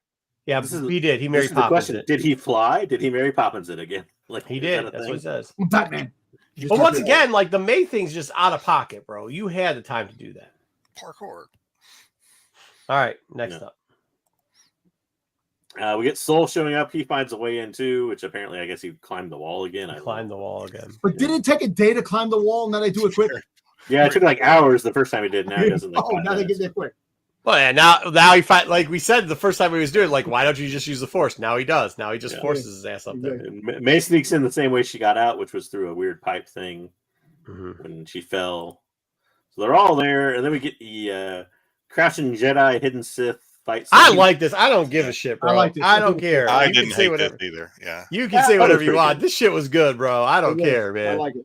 Fucking tip it up. This shit was good. I thought this fight scene was pretty good. I thought the whole series had pretty good fight scenes. Yeah, for sure. Yep. One part about this scene I didn't like, we'll get to in a little bit, but it was the end of it, basically, that fight. But Soul used his tears to get in. This was cool, too. I like the fighting scenes.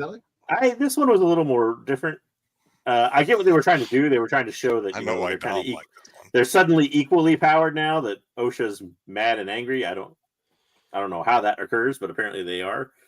So and it was trying to, I think, show the dichotomy of them two. You got one dressed in kind of white, one dressed in, or at least lighter color. Oh, hold on now. Hold on now. She did train for a while, at least, as a Padawan. But you haven't seen her do anything the whole series. I get it, for kids, she was also the weaker of the two. I get it, but then she also went out there and started. Apparently, she was putting out fires in the fucking space, so that can't be an easy job. That was like she's working. That was the M. Night. It was the M. Night Shyamalan twist of the thing, was the fact that Osha's the real powerful one and May's not. Oh. He's allowed to talk, Matt. You just got to say things. Also, the thing I didn't like about this fight scene was, obviously they're talking out their differences, and through the span of like even kind of off screen, Osha gets convinced of what happened, and somehow May gets away from her. Like, I don't. Hey, JJ. Did they come up with the arrangement that like Osha was going to sneak up behind Saul while he was confessing all along? JJ, you put a good scene here. You cut it good. You caught the stunt double. Yeah, that's definitely. Definitely does not look like on the right side. There's only one of her. She's playing both roles, so she couldn't kick herself in the face. No, I'm just saying she doesn't look like her. Yeah, looks like a 40-year-old woman. No, she looks like not the same tone. Hey, if you guys want to watch somebody read word for word the news segment, go over check out SNS on Saturday, where Matt will be word for word reading out paragraphs for news segments.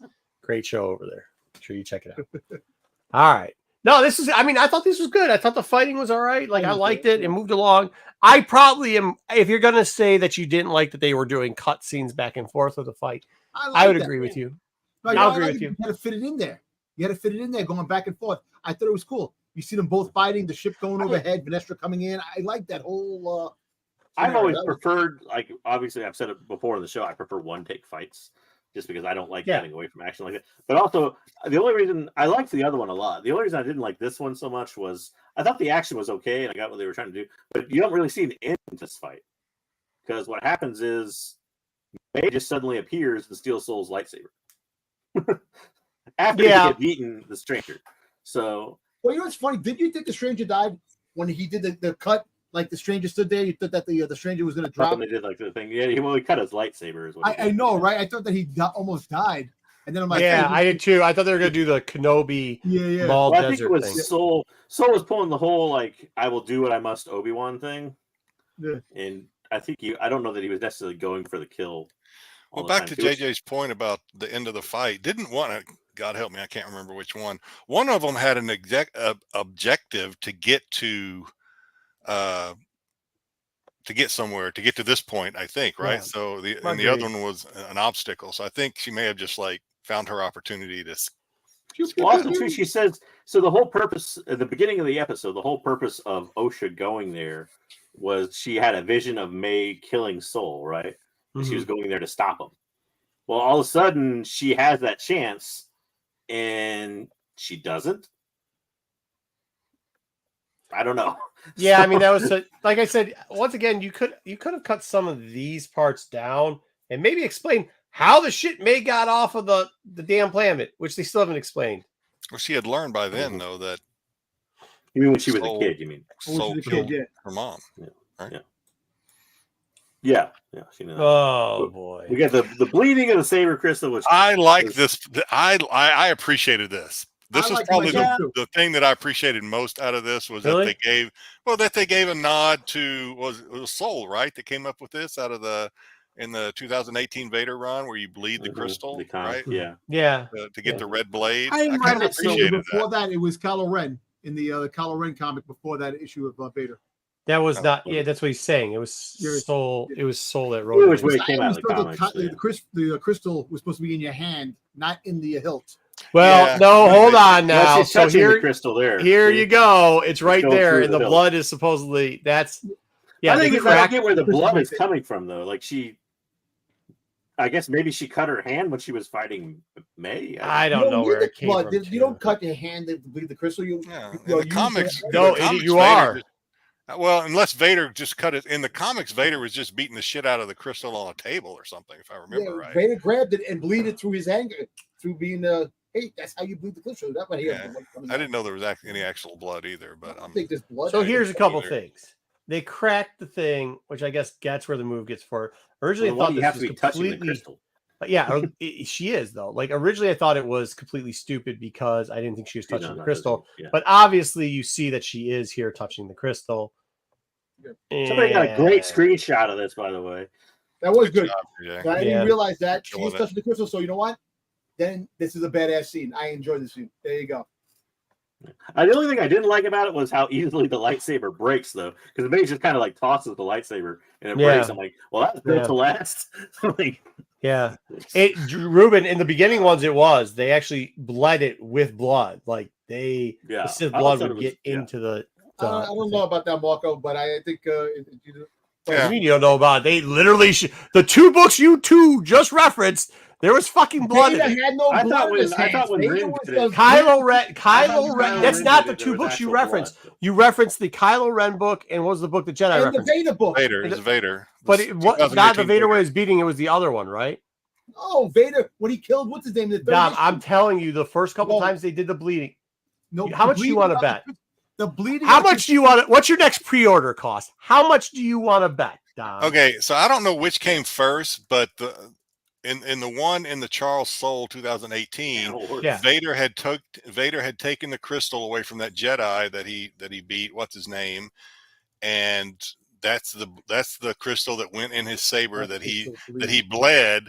And I don't remember. I thought Vader was squeezing it in a gloved hand because Vader always wears a glove. There's So I the don't one in the Kylo Ren, which Dom referred to, which literally shows blood in Kylo Ren's hand and the crystal there. Either way, I think it's cool. I think it's cool that they kind of showed that Any here. kyber crystal that is bled because by dark side. Wait, he's Wikipediaing stuff again. No, I'm reading what it says to me. Yeah, that's what Wikipedia shit is, bro. It has to do with blood in your hand. I'm telling you, in the fucking comic. Oh my god. Here, I'm gonna pull it up. Here, I'll pull it up. I'll pull up the book. I want to see it. Pull it up. I want to be proved wrong right now. Okay, keep going with this. You will be proved wrong. Moving along, she kills Soul. I thought this was okay, but to me, I didn't expect this. I didn't. Yeah. Well, I kind of expected it until at the start of this episode. I expected it because I was like, well, when she has that vision of her, they're probably going to flip it and be like, she's the dark one type of thing. Because I thought that's what they're going for the whole series, more or less. So throughout the whole series, when Quack, damn it, Quagmire. When the whole series, when he's saying kill without a weapon, this is what he's talking about, right? Yep. The force choke. I mean, it's force choke origin story. Yes. Yeah. Throughout the whole, we all thought like killing with knives, killing with whatever. Well, we actually said it on this. This is what he was talking about, right? We said it. Yeah, we said it in this panel, like on the second episode or something like that. Something about force. Might even been Ruben or somebody said it, but I wonder if they're talking about force choke. And they were right. That's what they were talking about. Credit to Ruben. Yeah, the force choking thing. Okay. It says the process involves pouring all your hatred and pain into the crystal. Once again, Dom, you're reading fucking Wikipedia, which is exactly what I fucking told you. I'm telling you, in the panel, in the comic, it's two different things. If you actually read the comic books, not a summary on the internet. I read the comic books, dude. That's the thing. Okay, go ahead. The problem I have with this storyline isn't necessarily Soul's death, even necessarily May being responsible for her, but Soul still thinks he did everything right. Do you think so? Well, he says it. He had too much. He says, I was doing the right thing for you. Yeah, but he explains what they are and why he was doing it, and he was basically trying to protect Osha and all that.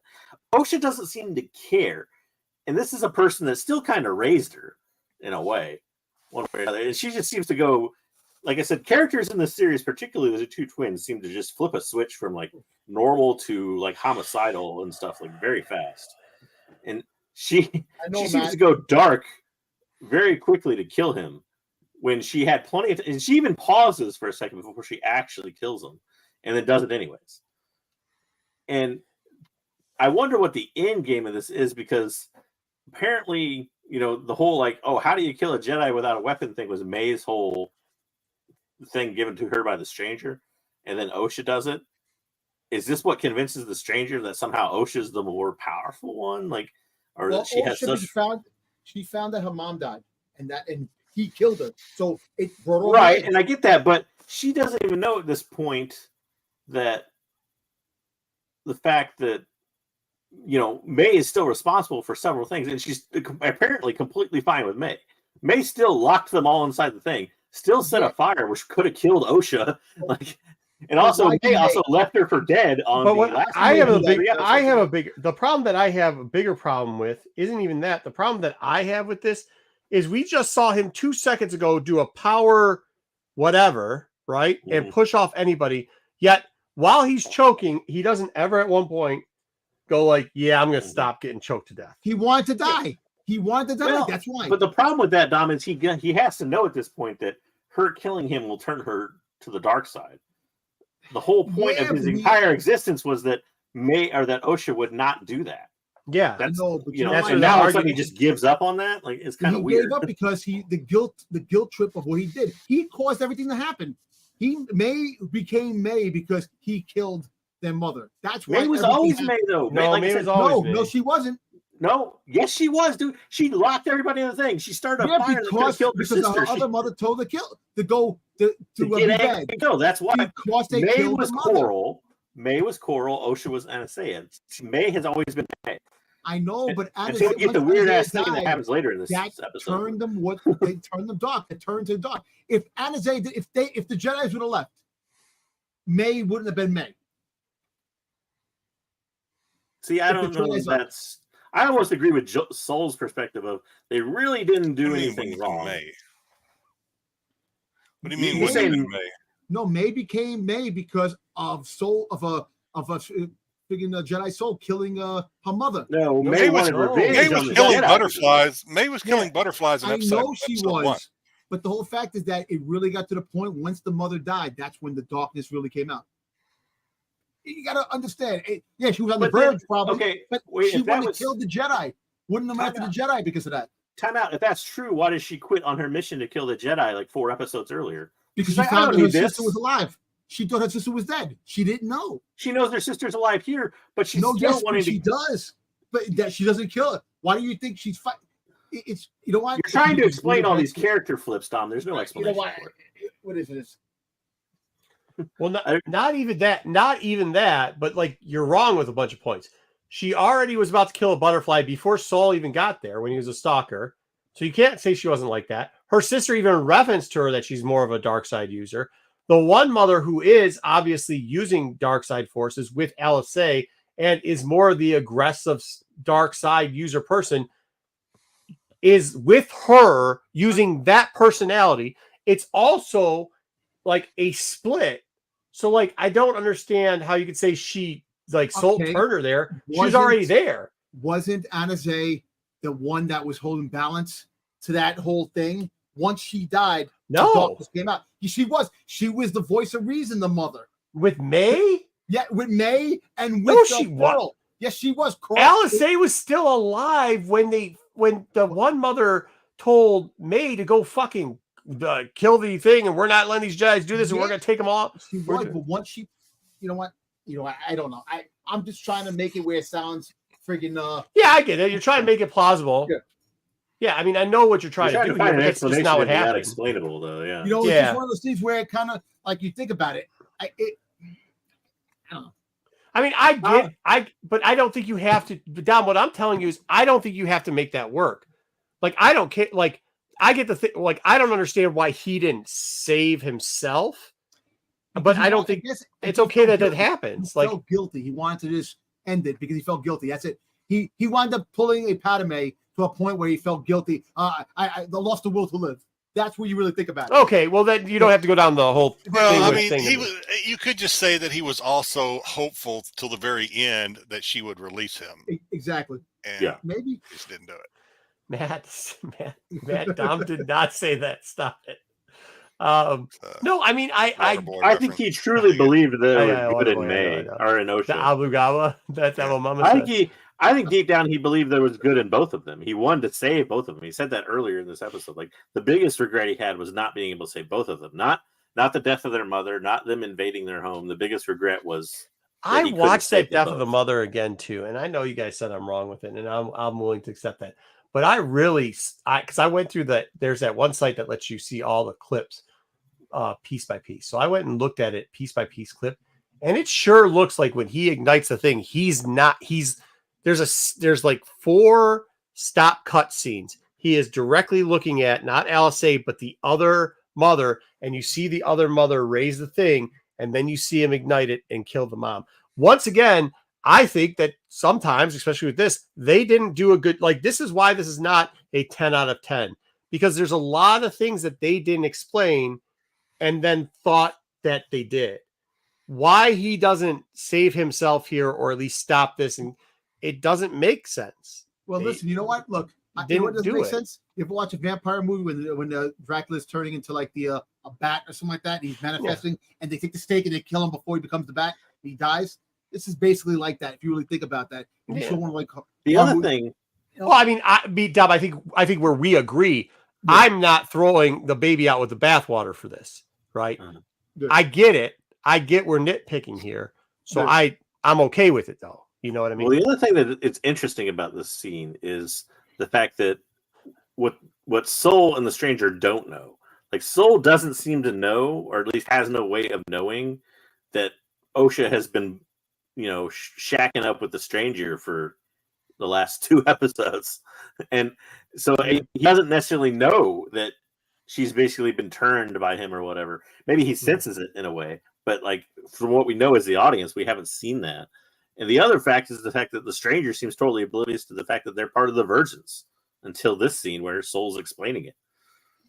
You see, look, the whole fact is like with May and Coral, they basically tapped into the dark side. So basically that's why they did the dark side. And I guess May and I guess Osha and her mom, and I say, were more of the light side. So I understand where you guys are coming from. And this whole thing, like I said, Soul killed himself, let him die because he didn't want to face it anymore. His face is maybe. I mean, I don't know. Well, I guess we're just never gonna know because they're probably. I mean, maybe if they get season 2, they might explain it. Maybe if they come out a book, a novel. Yeah. So here's the thing. Here's the thing with this too. The mother is slowly trying to transfer her essence into. So after seeing some of the interviews, it's May, not Osha. Osha's not even there. Yeah, to May. Well, he's saying to Osha further away. What I think she's trying to do is give up her essence to try to get the two to finally merge back to one because they're separated and splitting, which is also where I'm telling Dom, like, no, I think Alice knew the one daughter was like a fucking psychopath. Well, that's the other thing. We don't even know what the heck happens when they smoke out. It's like the Gemini effect. The Gemini, you have the one evil, one good type of thing. They're twins. Yeah. I mean, like, here we go. Like, I think like they needed about 20% more explanation in the show. So like should be longer. They should be longer, man.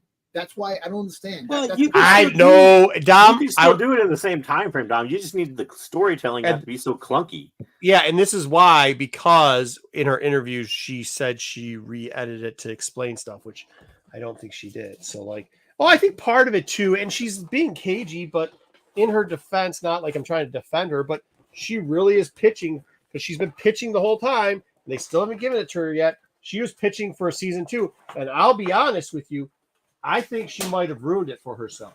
I think she might have ruined it for herself, and if she wouldn't have tried so hard to get a season 2, she might have actually got it because then she would have, explained some of these, loopholes and stuff like that.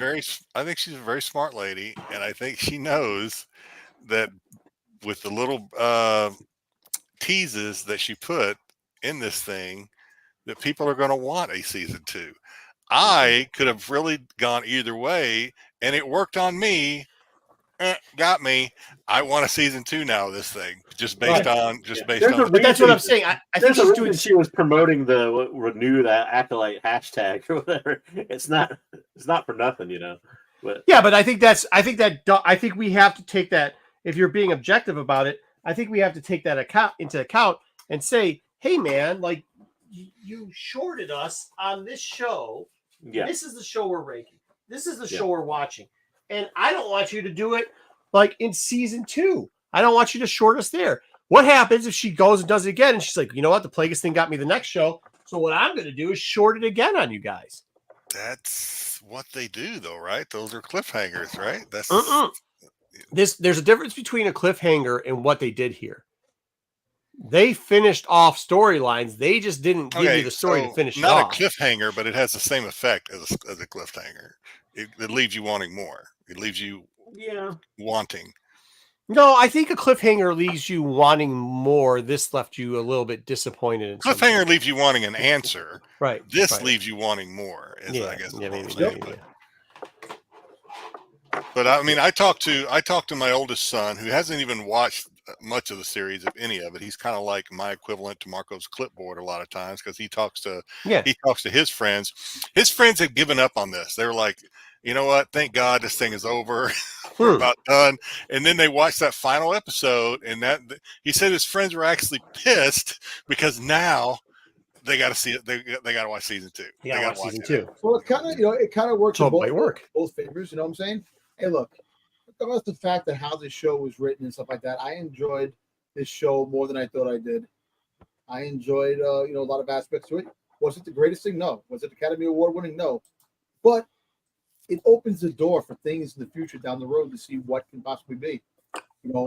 And I agree with you, but the part that I disagree with your arguments through most of this, Dom, and you somehow are taking offense to, is you're trying to push a narrative on it to make it seem like we can't criticize certain elements of this, where it's like, well, you could criticize. It's okay. We don't have to have an answer. We can say, yeah, she left stuff unanswered so that it would, in her mind, she would then,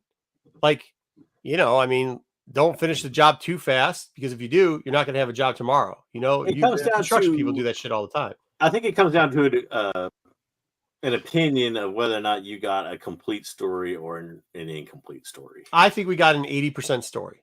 Yeah. And that's where I would rate this. We're raking it out of 100. Yeah. I'm raking it at an 80. But go ahead. I mean, I know you think less, but I mean, yeah. I think less than that, but I'm with you on the fact that I don't think it's a complete story. Yeah. And that's where I'm disappointed. Like, just give us a complete story. Even if you end in a cliffhanger, that's fine. I don't have a problem with that. And I think it probably would have played better. But I do have an issue when you're going to, I enjoyed most of this. And for a lot of stuff Dom did say is, I've enjoyed this. But like, I also am not going to sit there and be like, well, you know what it was? It was this, this, and this, because this is what I hope it was. I'm going to say, like, no, they dropped the ball in a lot of these factors. This scene right here didn't make a ton of sense. How fast they transitioned did it. We still haven't figured out what happened to May.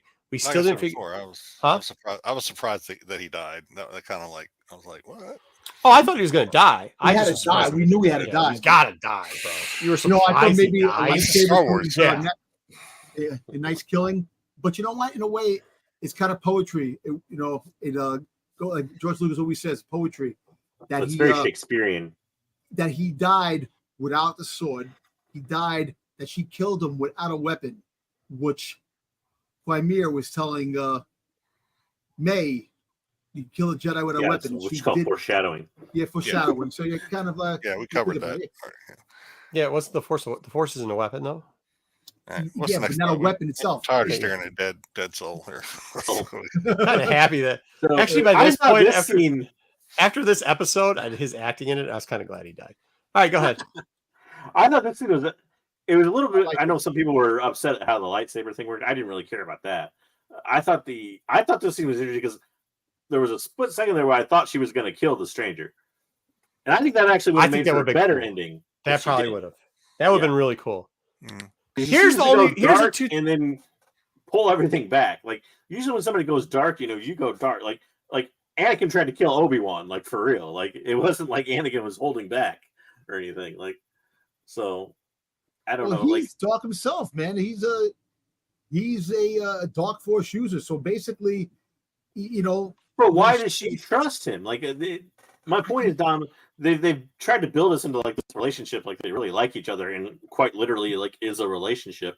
But they have no reason to. Like he literally killed all her friends in front of her. I don't think that's. I think you're taking one interview where the interviewee pushed that narrative really hard. Well, we'll get to it at the end. You explain the end to me, then it's not that. But the fact that like here, it would have made, I think, for a better ending because of the fact that Osha's supposed to be different from her sister, right? Mm-hmm. We kind of got that all along, but now Osha ends up in the same position as her sister. It looks like she's being manipulated by the same dude. Like to me, it would have made more sense if like you're responsible for my sister being the way she is. I'm gonna kill you, and did that. Like that would have made more sense. I would like to say real quickly here, I was wrong about this scene, and it was because I didn't see the hand pressing the rock, because originally when I commented on this Tuesday, I said the scene sucked and it was stupid because there's no way she can bleed it without touching it at all. Exactly, and I didn't see the Christmas. Yeah, now that the person clipped it, like obviously that I don't have a problem with this, and I kind of actually dig this scene better now because of it. I actually really enjoy this scene. Like that's one of the things where like I don't know, like, but like once again, somebody I'm not gonna point fingers also said she did it through the hilt.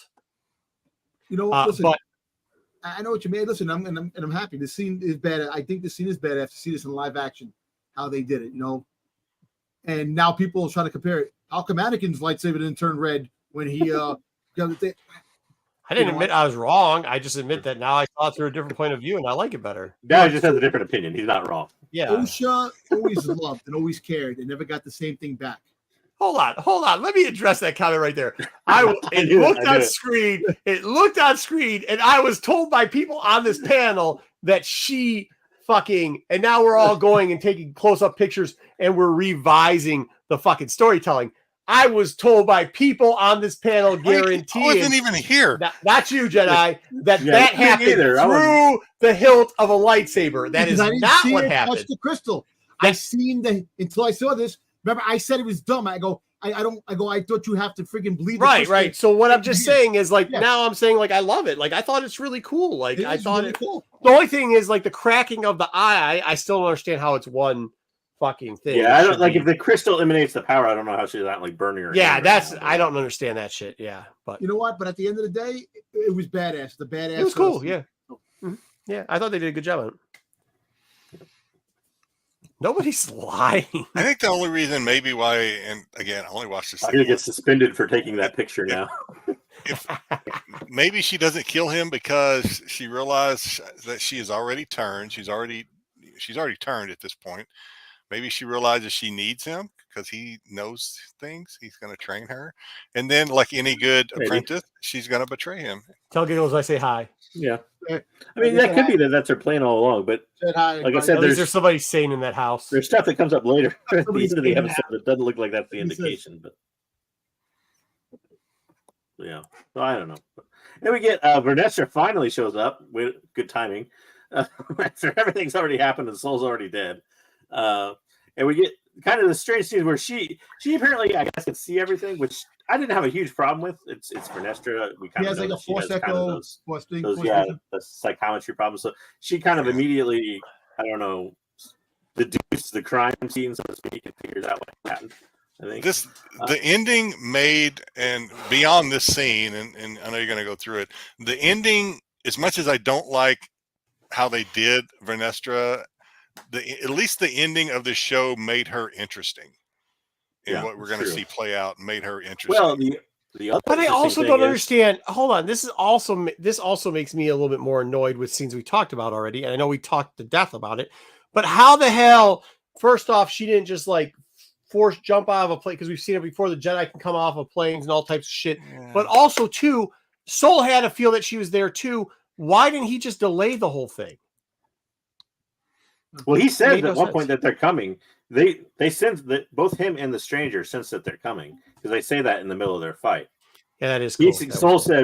Soul said something along the lines of, your time is finally over. When I don't know if he saw the ship or just felt them or what, but the stranger replied with, "You think they're coming for me?"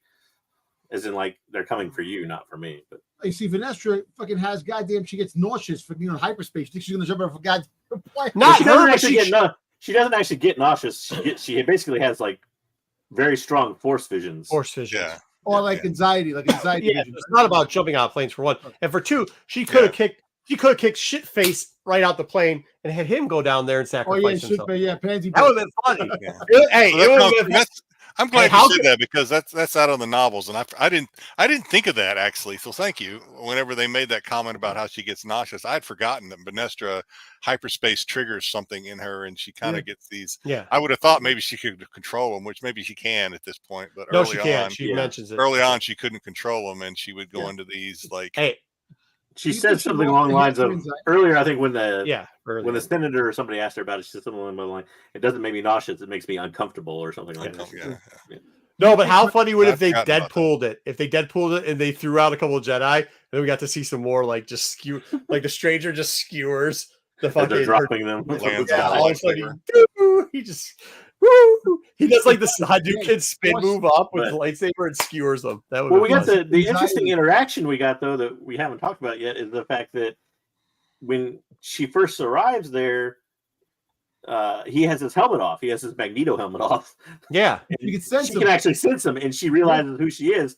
We don't get to know as the viewer who the heck she is and what their relationship is to. Wayseeker is sending a theory, and we'll talk about that in a little bit too. We'll talk about that in a little bit. So, to me, that was the interesting point of who that person could be. Oh, is that what we're getting to now, huh? We might as well get into it now, because the next 3 slides probably won't cover it. But yeah. So Wayseeker's theory is that, and because we found out through a data bank release and some other things, that her ship is referred to as the Kenteros. as an Emery Canteros, her former Padawan, Yes. that they have laid the groundwork for the stranger to be Emery. They're gonna change the race. And his theory on changing the race thing thing is not so big, but it goes deeper. It goes deeper. That the stranger isn't. No, not the stranger isn't Emery. That's not what his theory is. His theory that is was what his original theory was, and then I corrected him and I said this doesn't fit at all timeline. Maybe it could be the fact that he killed Emery or something like that. That's what it was. That Emery was probably the master of the whatever. He killed him or whatever, and then she defended him, and that's why she knows him, because he killed her Padawan. And also why you would name a ship, like you wouldn't name a ship after a failed Padawan. Padawan. Went dark on whatever. You name it after the guy that's. I mean, I gotta say, I listen to a lot of theories here, especially considering we have Dom on this show, like just 24/7. But that's probably one of the best ones I've heard before. The combination of the Jedi Wayseeker theory of Emery and what happened to his back. I mean, and then Dom, you'll be right then, because you said that she whipped him. That could possibly happen if they were in a fight, and that's how the guy got whipped. The rest of the stuff you said was completely wrong, but it still sounds good. Like, I mean, that's really good theory. 21%. You don't want to. No. Yeah. But we got introduced to yet another thing we'll have to answer in season 2. If we get. Well, you see, I hope to get a season 2 now, because I want to see that. I want to see what happened, because now it's intriguing, you know. Where's the pirate? Jerome just pissed that fucking Hondo isn't there. No, but I think that's a really good theory, and something that seems to fit into place of where it could be. Once again, that's another one of the 800 loopholes that, however, she did not fill up. And I think even if you like between that one and the Plagueis one and the May one, to be honest with you, you could have filled those 3. I don't think, even if you're going to keep Plagueis, move him from where he was, keep him to the end. I think the 2 points of that, of explaining her relationship with the stranger and explaining how May and the stranger met, got off the planet, whatever. I think if you do those 2 things, it's not what Jedi says. Those guys don't give up to it. They are like, damn, cool, we're in. Because it would have gone during the lows of, it would have come off of, you would have done it in 6 and 7 pretty much. Or maybe the beginning of it, you know. I mean, I really would have liked to have seen it in the flashback episode of a slightly younger stranger approaching May and being like, you know, kind of knowing what happened somehow or something, or, you know, having observed, you know, it happen, and simply just saying to her, like, the Jedi have betrayed you, like they betrayed me too once, or something like that. And then that's all you need. Like, then you know that, you know, he was a Jedi, he was betrayed by the Jedi, and like, you know, because he says it to Osha earlier on, but the assumption is that he's blowing smoke to kind of mind warp her, not necessarily that he's telling like the solid truth. He even says at one point, "You find me to be a trustful person."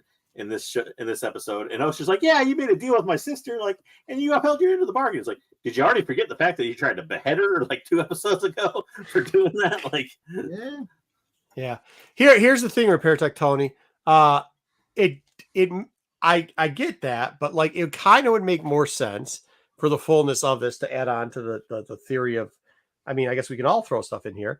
But if she was battling to try to save Emery, and then all of a sudden he gets struck down, she goes to do one last blow, thinks she knocked out Crimea. She didn't think he was dead. She just said, "Oh, you're him." That could be a surprise of like, no, I thought I was never. She was surprised he was alive. She said, "You're still alive." Oh, you're still alive. She said. Okay. Yeah. So maybe that is it then. But So either way, if she thinks he killed him and then goes to check on Emery and saves Emery, how is he so young and he's saying, "Oh, he's," because I still go back to when he told she never heard of me. I'm old. But he can't. I don't. That's what I was saying to Wayseekers. Like, I don't think he can actually be Emery. He has to be something else, maybe related to that relationship. No, like he had to be somebody that maybe Emery was trying to find. Maybe it was Emery's Padawan. And yeah, that's what I was saying. Maybe Emery's Padawan, or maybe not even Emery's Padawan. Maybe it was somebody Emery was trying to help. Because remember, in the books, Emery went dark. He went dark side, and Vanessa stopped him a couple of times, you know, and he went back. She got him back, you know, back to the light again. So kind of, if you really think about it, maybe that darkness was coming out, and she wound up getting corrupted, and she wound up having to kill Emery. Maybe she killed Emery, and the Padawan was there. Who knows? The story will continue. Hopefully, we can It can go 18 different ways. Yes. So, yeah. Yeah. So we get later on, May and Osha run away to the same tree. Like nobody would think to look for them there at all. Right? Yada. Yeah. They seem very half-one. Like this is the point where I had a little bit of it. I thought it was weird that like Osha having for a dark person still seemed very like kind and loving to her sister. Like, usually, like I said, when you go dark, you go dark. But yeah, it is what it is. We get this scene. By the way, these guys are supposed to be setting up a perimeter. How on earth they meet up with Rat Boy and use them to track them down is a weird. JJ, there was 10 minutes away. It took a half hour to get there. Yeah, which it made no sense. Yeah, apparently May and Osha moved at warp speed because I know, right? Only like a couple steps ahead of them, and then we get so Quamir finds them, and we get the much talked about mind wipe, which seemed like a lazily done plot for guys there. That's too so the theory behind it, for anybody who didn't see it, was the fact that like they would basically the Jedi would want to find Osha once they figured out how powerful she was, although they apparently had no interest in finding her prior to this. And the fact that May, to me, it made no sense. Like I don't get why either all three of them didn't go together, or the fact that why Osha just decides to go with him as the solution was a little bit weird.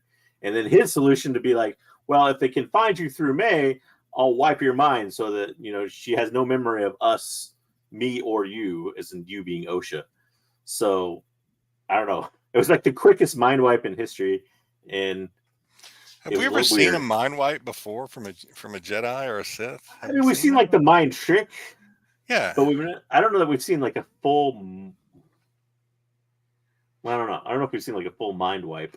But I can't recall. But we did get Obi-Wan. He didn't wipe his mind, but he basically changed the guy's life that was trying to sell him death sticks. But oh wait, so Marco just found a picture of Kylo Ren with blood in his hand with the crystal. That has nothing to do with it. Data had gloves on. He had no blood either. So it's I don't know. We're not going back to that argument again. I know. You can settle it off the damn stream later on. Very which way, I don't know. What you guys think about Mind Wipe? Good, bad, ugly? Oh, Ruben says the Mortis gods mind wiped Anakin. Okay, all right. Yeah, he did when he seen his vision as Vader. Yeah, yeah. But I didn't like the way he just did it. He just did it quick, like really quick. Hey, you know what? It can still have the theory that Quamir tapped into the Mortis gods because the Mortis gods been there for a long time. Hold on. Oh, Jesus Christ. Oh, Jesus Christ. Just like when I show you a picture of the guy's blood with the crystal. Well, yeah, blood, but Vader had gloves on. Vader had gloves on. Yeah, you were wrong again. Anyways, here we go. This is the problem that I had with this. Yet you brought, and you guys have probably already said this, but you brought this back to a point where she somehow remembers. With a mind wipe, she somehow remembers, but doesn't remember. She gets called to the principal's office. Up to killing the Jedi's in that scene, those scenes. She remembers what happened in the Witches. She remember that, but she doesn't remember about the whole thing with the Jedi's. That's the thing. So she's at certain points. But she doesn't remember her sister at all. Yeah, she doesn't remember her sister at all. She remembers her mother. She remembers her mother. No, I thought she remembered she was looking for someone. She just didn't know who it was, right? Yeah. After her mother died, she left and she was looking for someone, but she can't find them and she doesn't know who it was.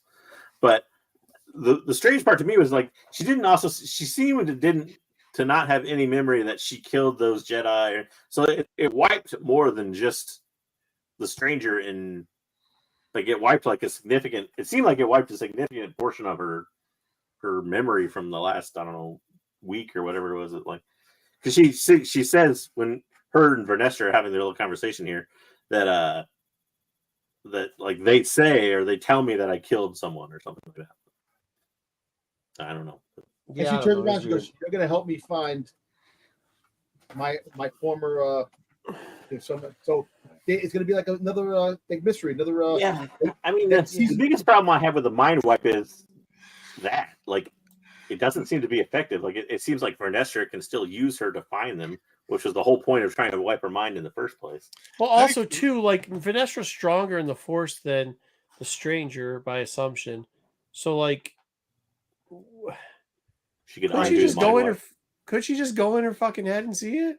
Mm-hmm. You know what? I think that he mind wiped her. That she worked. She was his acolyte at one time. So that scene that he never was trained by him, and that was that, meaning that she didn't know she had a sister. So well, yeah, he had to, in order to wipe all memory of her. Yeah, he'd have to wipe that out too. But yeah, I know. Yeah, that's the whole. I actually like that robe she has on. I do. My problem going forward with season, if there is a season 2, is that because of what they've introduced in this final episode, I don't care about the sisters anymore.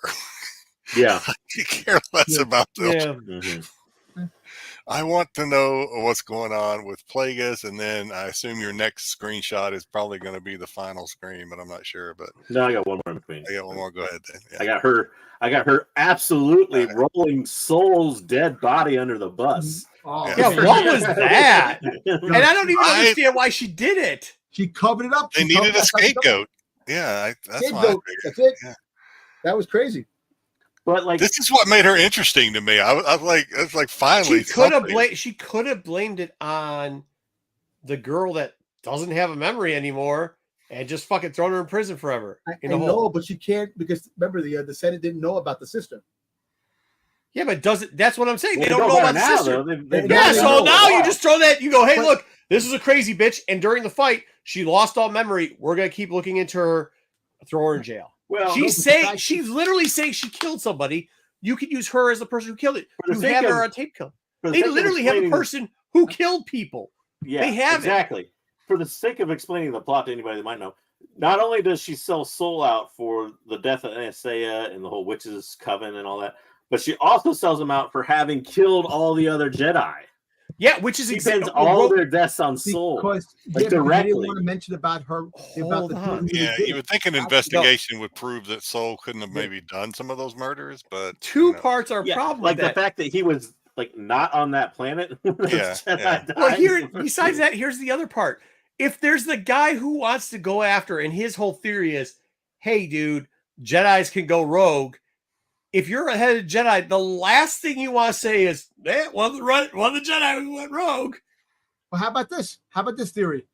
All right, now they know she has a sister, right? So the whole fact is, so he throws Soul into the bus saying that May was his acolyte. That May was the acolyte that all along, and that's how they killed the Jedi. To take their thoughts on maybe there's a dark Jedi out there, or a possible Sith, or whatever. But that's what the one senator is trying to get the investigation to prove. The last thing you fucking walk in to do, if somebody's like, hey man, I don't know what it is, but I bet you one of you's corrupt, and you're like, nah, we're all good. Nah, we're all good. And then you walk in and go, yeah, one of us is corrupt. Dude, no. Yeah, that's not gonna make him quit.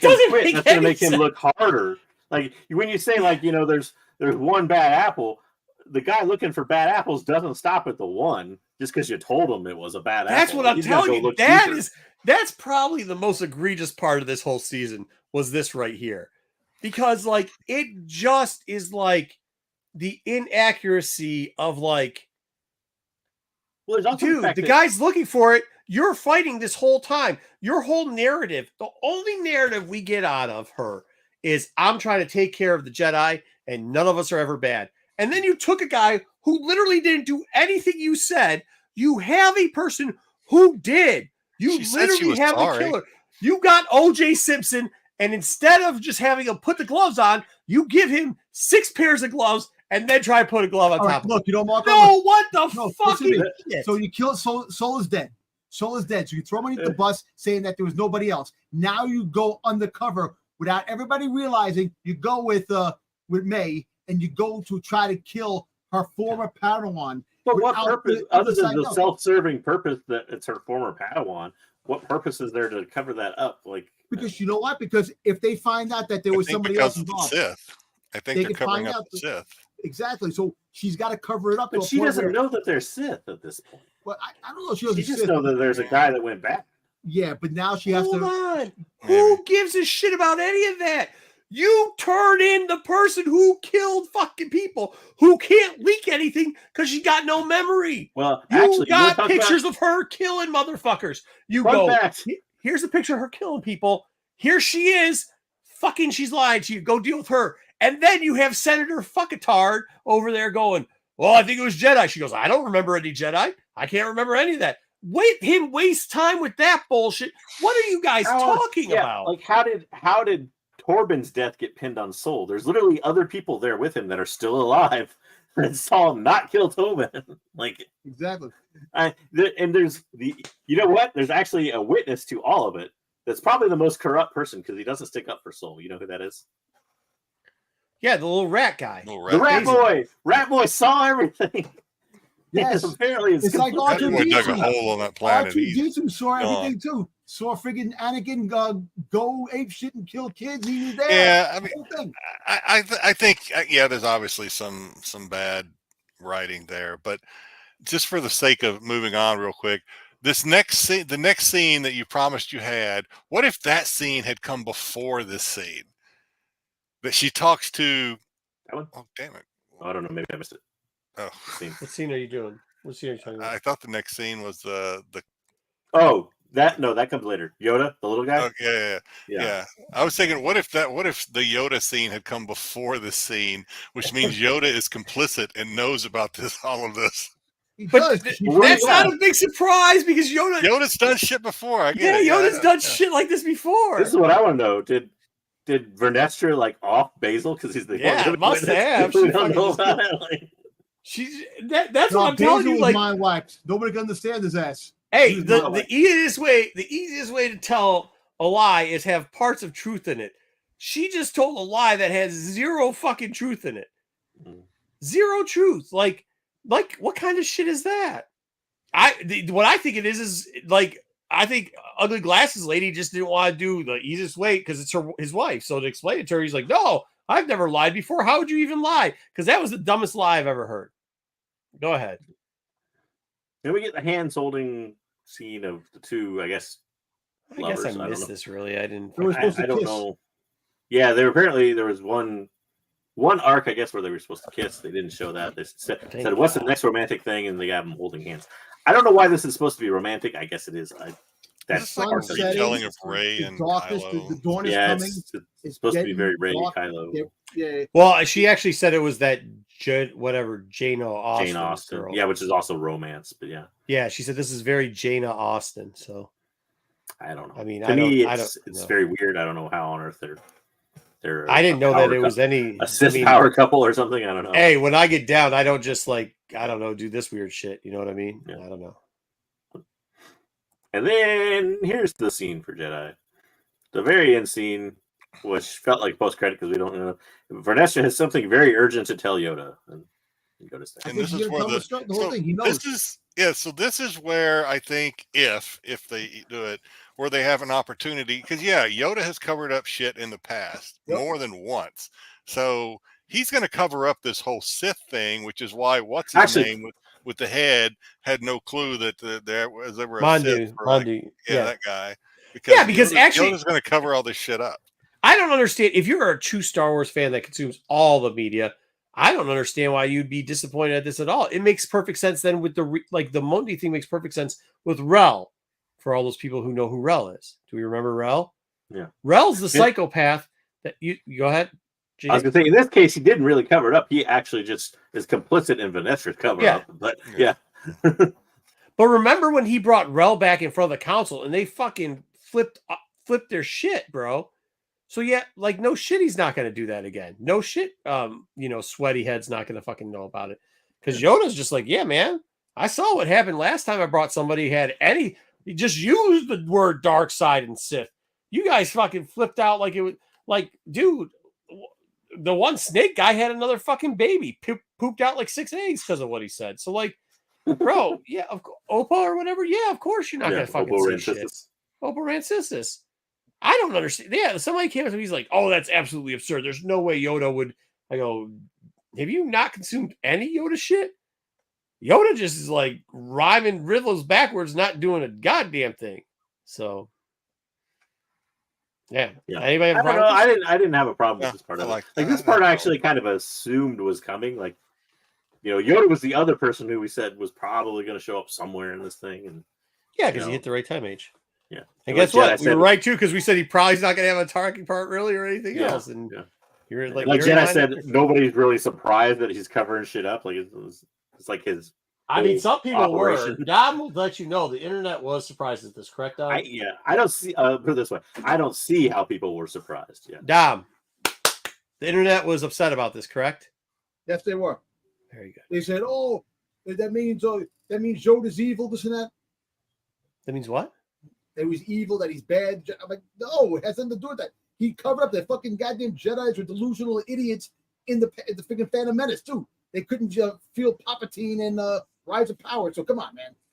But you actually just talked both sides of it, because you said earlier that there was properly so that Palpatine could learn how to. Palpatine. I know can cover something. Well, that's. I mean, like some of the cover up stuff they did before was like. I mean, it makes sense why. Like if people are going to overreact to stuff, but remember he disappeared for like fucking. My question is how much shit has Vanessa covered up before? Like her. Like I said, it seems to be a little bit odd for her character, because her character and like dressed down Elzar Mann for trying to basically hide what he did. And now all of a sudden, like, not only does she try to hide what she did, but she basically rolls the entire reputation of other Jedi, like rolls it up and throws it off a bridge. Yeah, hey, listen, Vanessa in the comics and the books, at least from my recollection, she was young, and she had her googly eye moments too, like depending on who was writing the book. But she's a Jedi's Jedi. She's pretty straight and. Yeah, well, I don't know how much lying she's done, because she's obviously fucking horrible at it. She proved that with what she just did right before this. Apparently, everybody bought it. Well, except for the one senator guy. But... Well, I think that's a lead up to like why senators are now going to go through it, because they're going to hit that up. But well, she probably goes to so that makes it. She's probably going in here right now to tell Yoda, like, "Hey, I just told a really shitty lie. I'm going to need your help covering this thing up, because there's a lot of holes." There's a lot of holes in this lie I just told. He's going to wrap her in the knee with a fucking cane going, God, you should have just given him the girl that doesn't remember. Or he's going to say this. So you threw Soul and hit the bus? Perfect. There you go. Threw Soul underneath the bus. You did. Yeah. Yes, you did. Investigation where there be. Soul threw under the bus. You did. Close the book on this, we will. How old is he? I think he's like 700 or 800 years old. I wish they he gets to be 900, right? Does he get to be 900 at the end? He's like 900, and this is like 100 or so years shorter than that. So yeah, it's 700, 800 years old. He looked younger than this in the prequels, so I don't know. I mean, they gave him a little bit. No, they gave him a little. Not in the cartoons. He looked way younger. He's been on like sabbatical or something. Maybe just let his hair go. Yeah. He's a little conditioner. All right. Well, I mean, I guess we can give the overalls. I haven't done this in a while. What do we grade out of 5? We typically do it out of 5, but now we've changed the scale because we needed percentage markers. So I think now we can give it the overall series. Huh? The overall series, because the last one. Yeah, the overall series. Yeah, we can do the overall series. We can do it on a whole 10 scale. Yep. It's a whole series now. So let's do it as a whole 10 series. And thank you for what? How old is telling him Yoda's age. Okay, yeah, cool. No problem, Jerome. All right, Jedi, since you are back on a sabbatical from shooting Ahsoka 2 or 3 or whatever, and you are now a famous...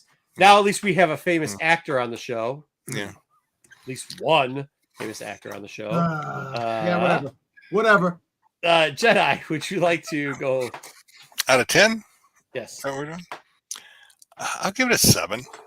Series 7, fair. Yeah, I give it a 7. It was. I didn't hate it, but yeah, there's just some stuff that I wasn't crazy about the acting in any of it.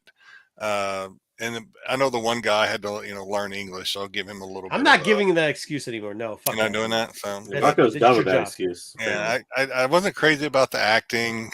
The ending was both not good and enticing and made me want more at the same time. So kudos for pulling that off. So yeah, I give it a 7.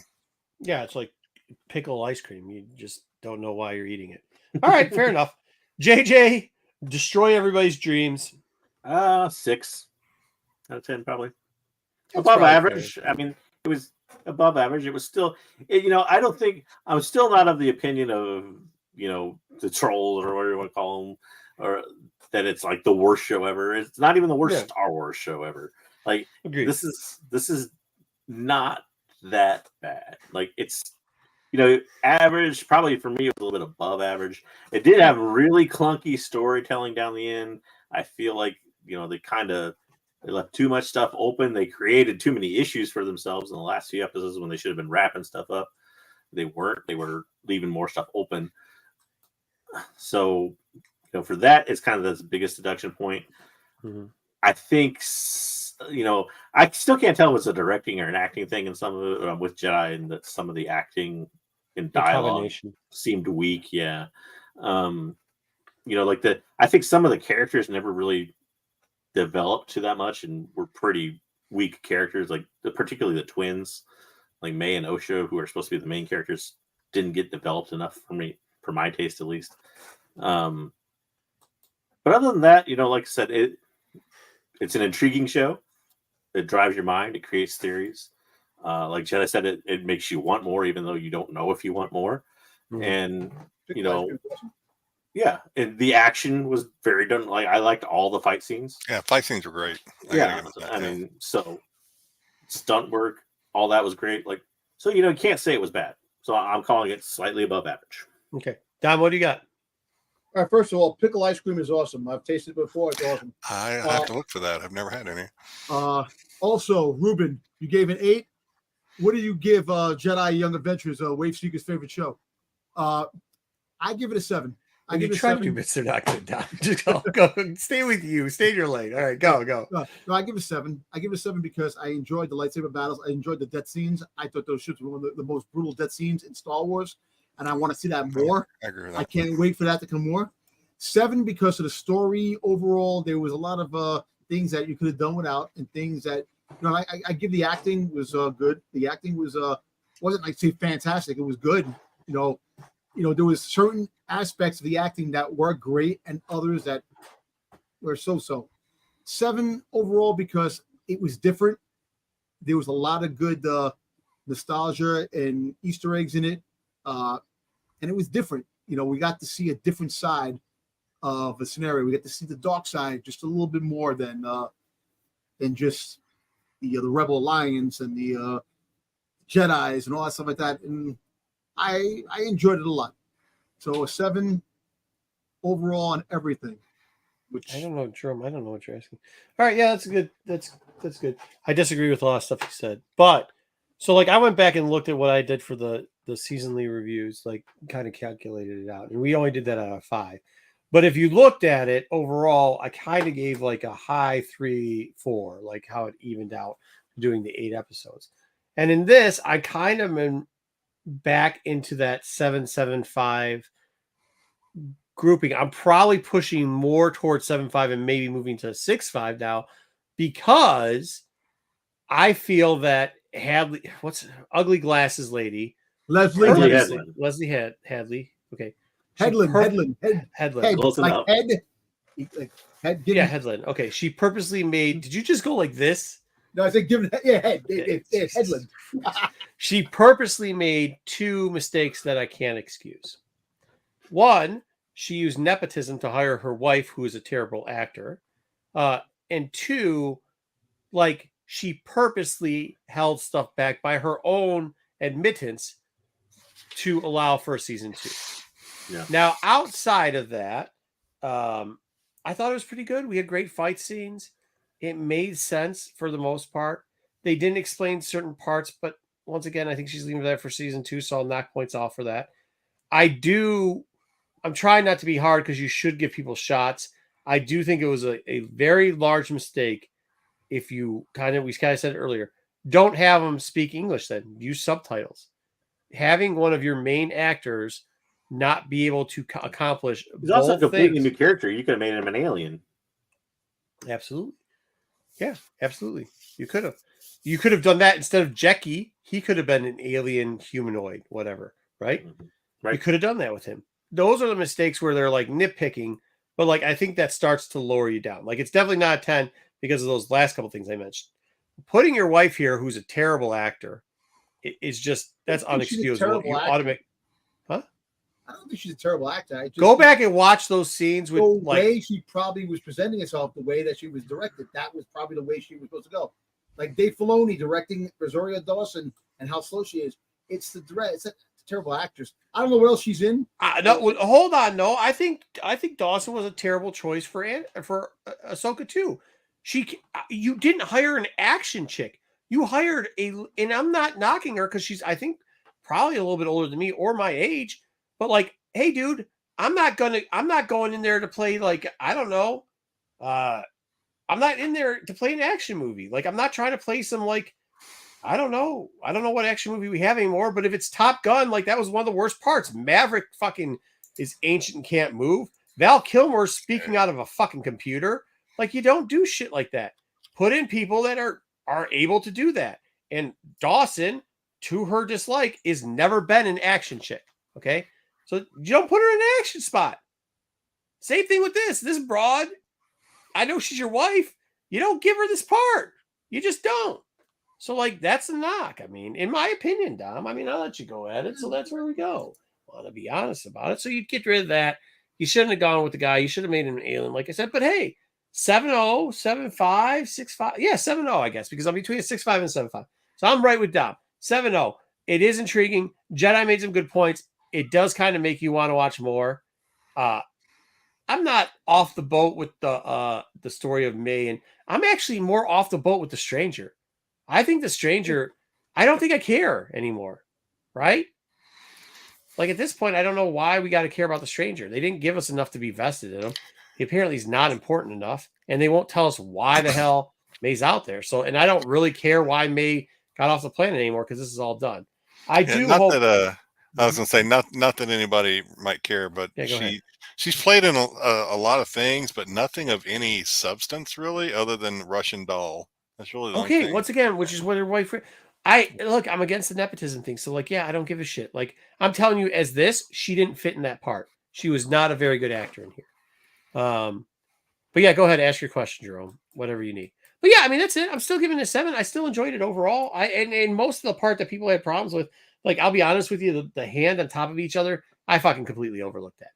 I guess, I don't know. I didn't overlook that. I do think that they did make good parts, like how they did the bleeding of the thing. I think when in retrospect, that makes more sense. And that's really cool.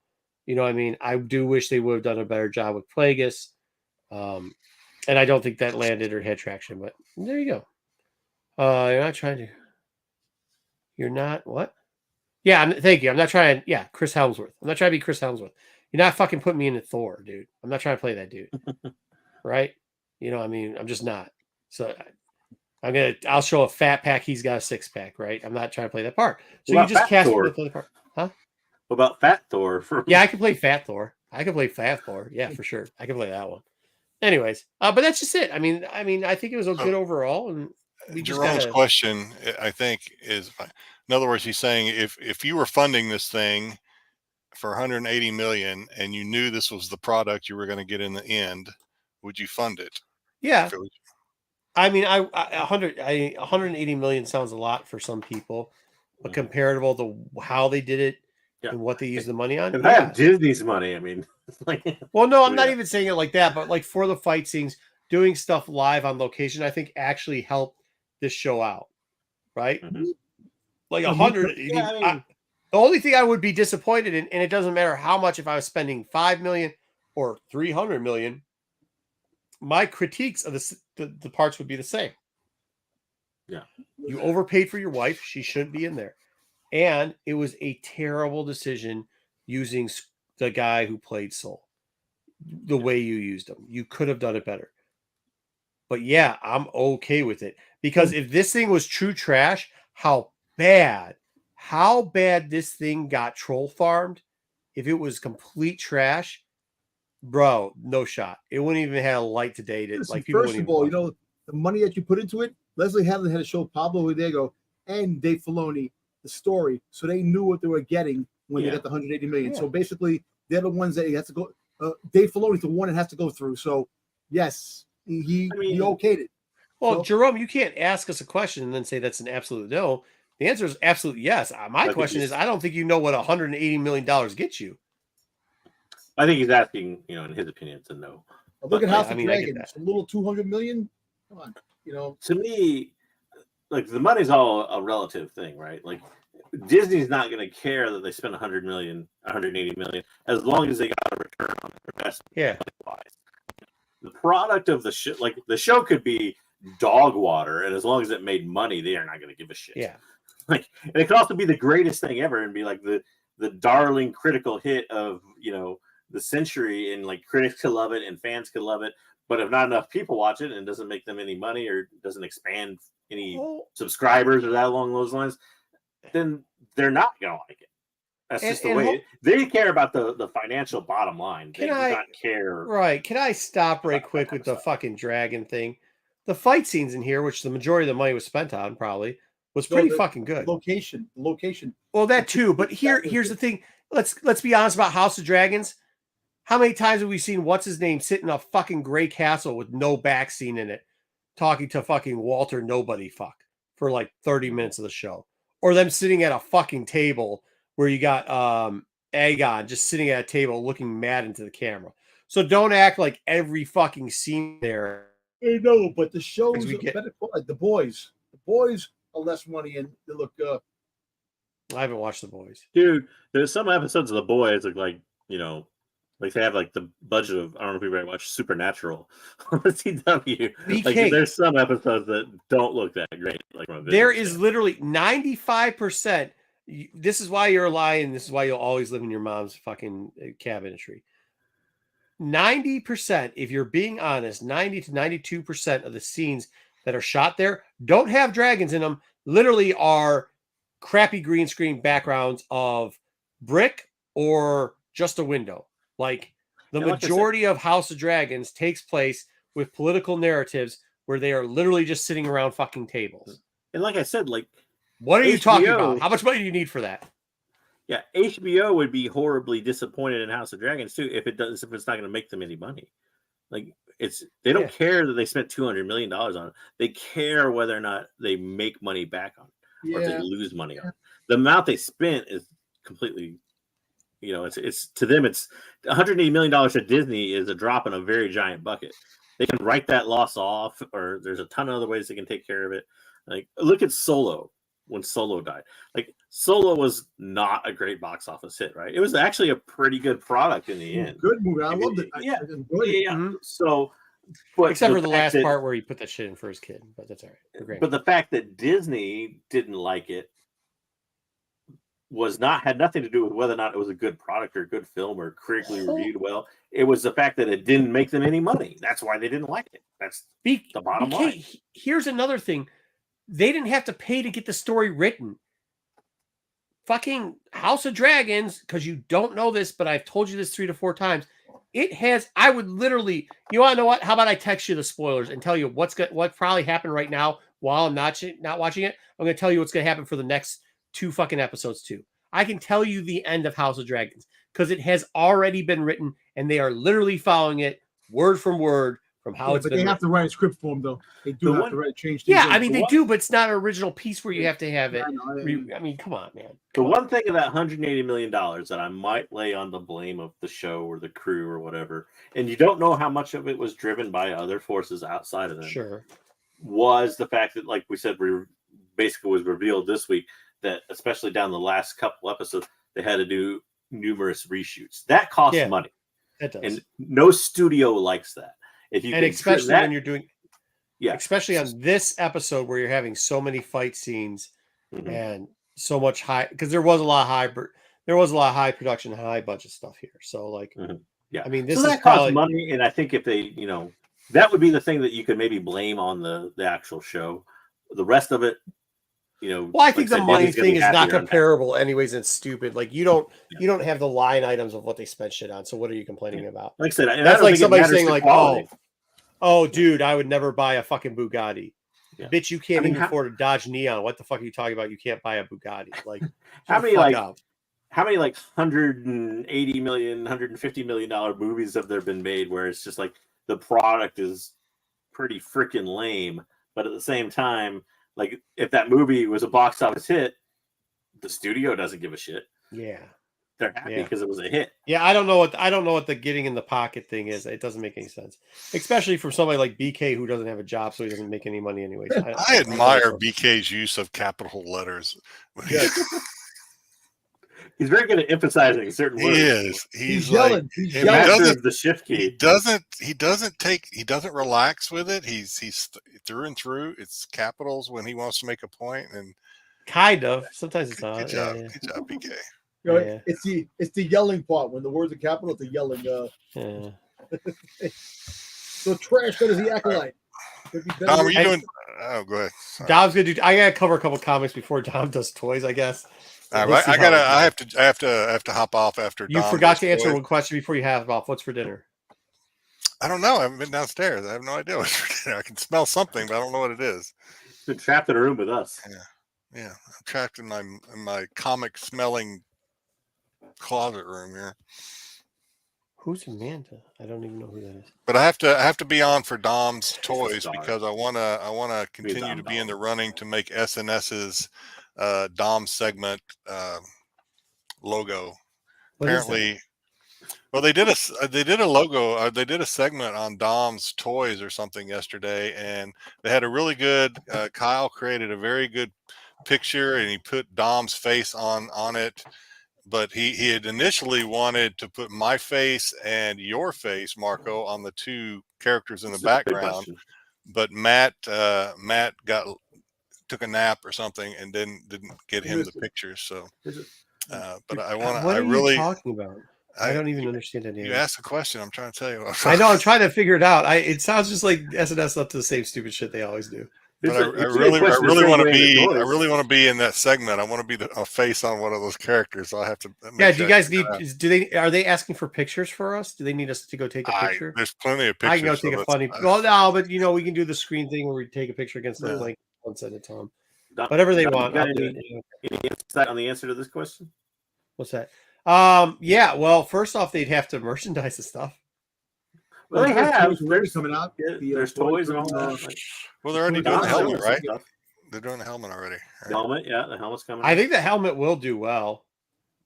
And I see that's where I question like the decision to try to go for a season 2. We can take this down.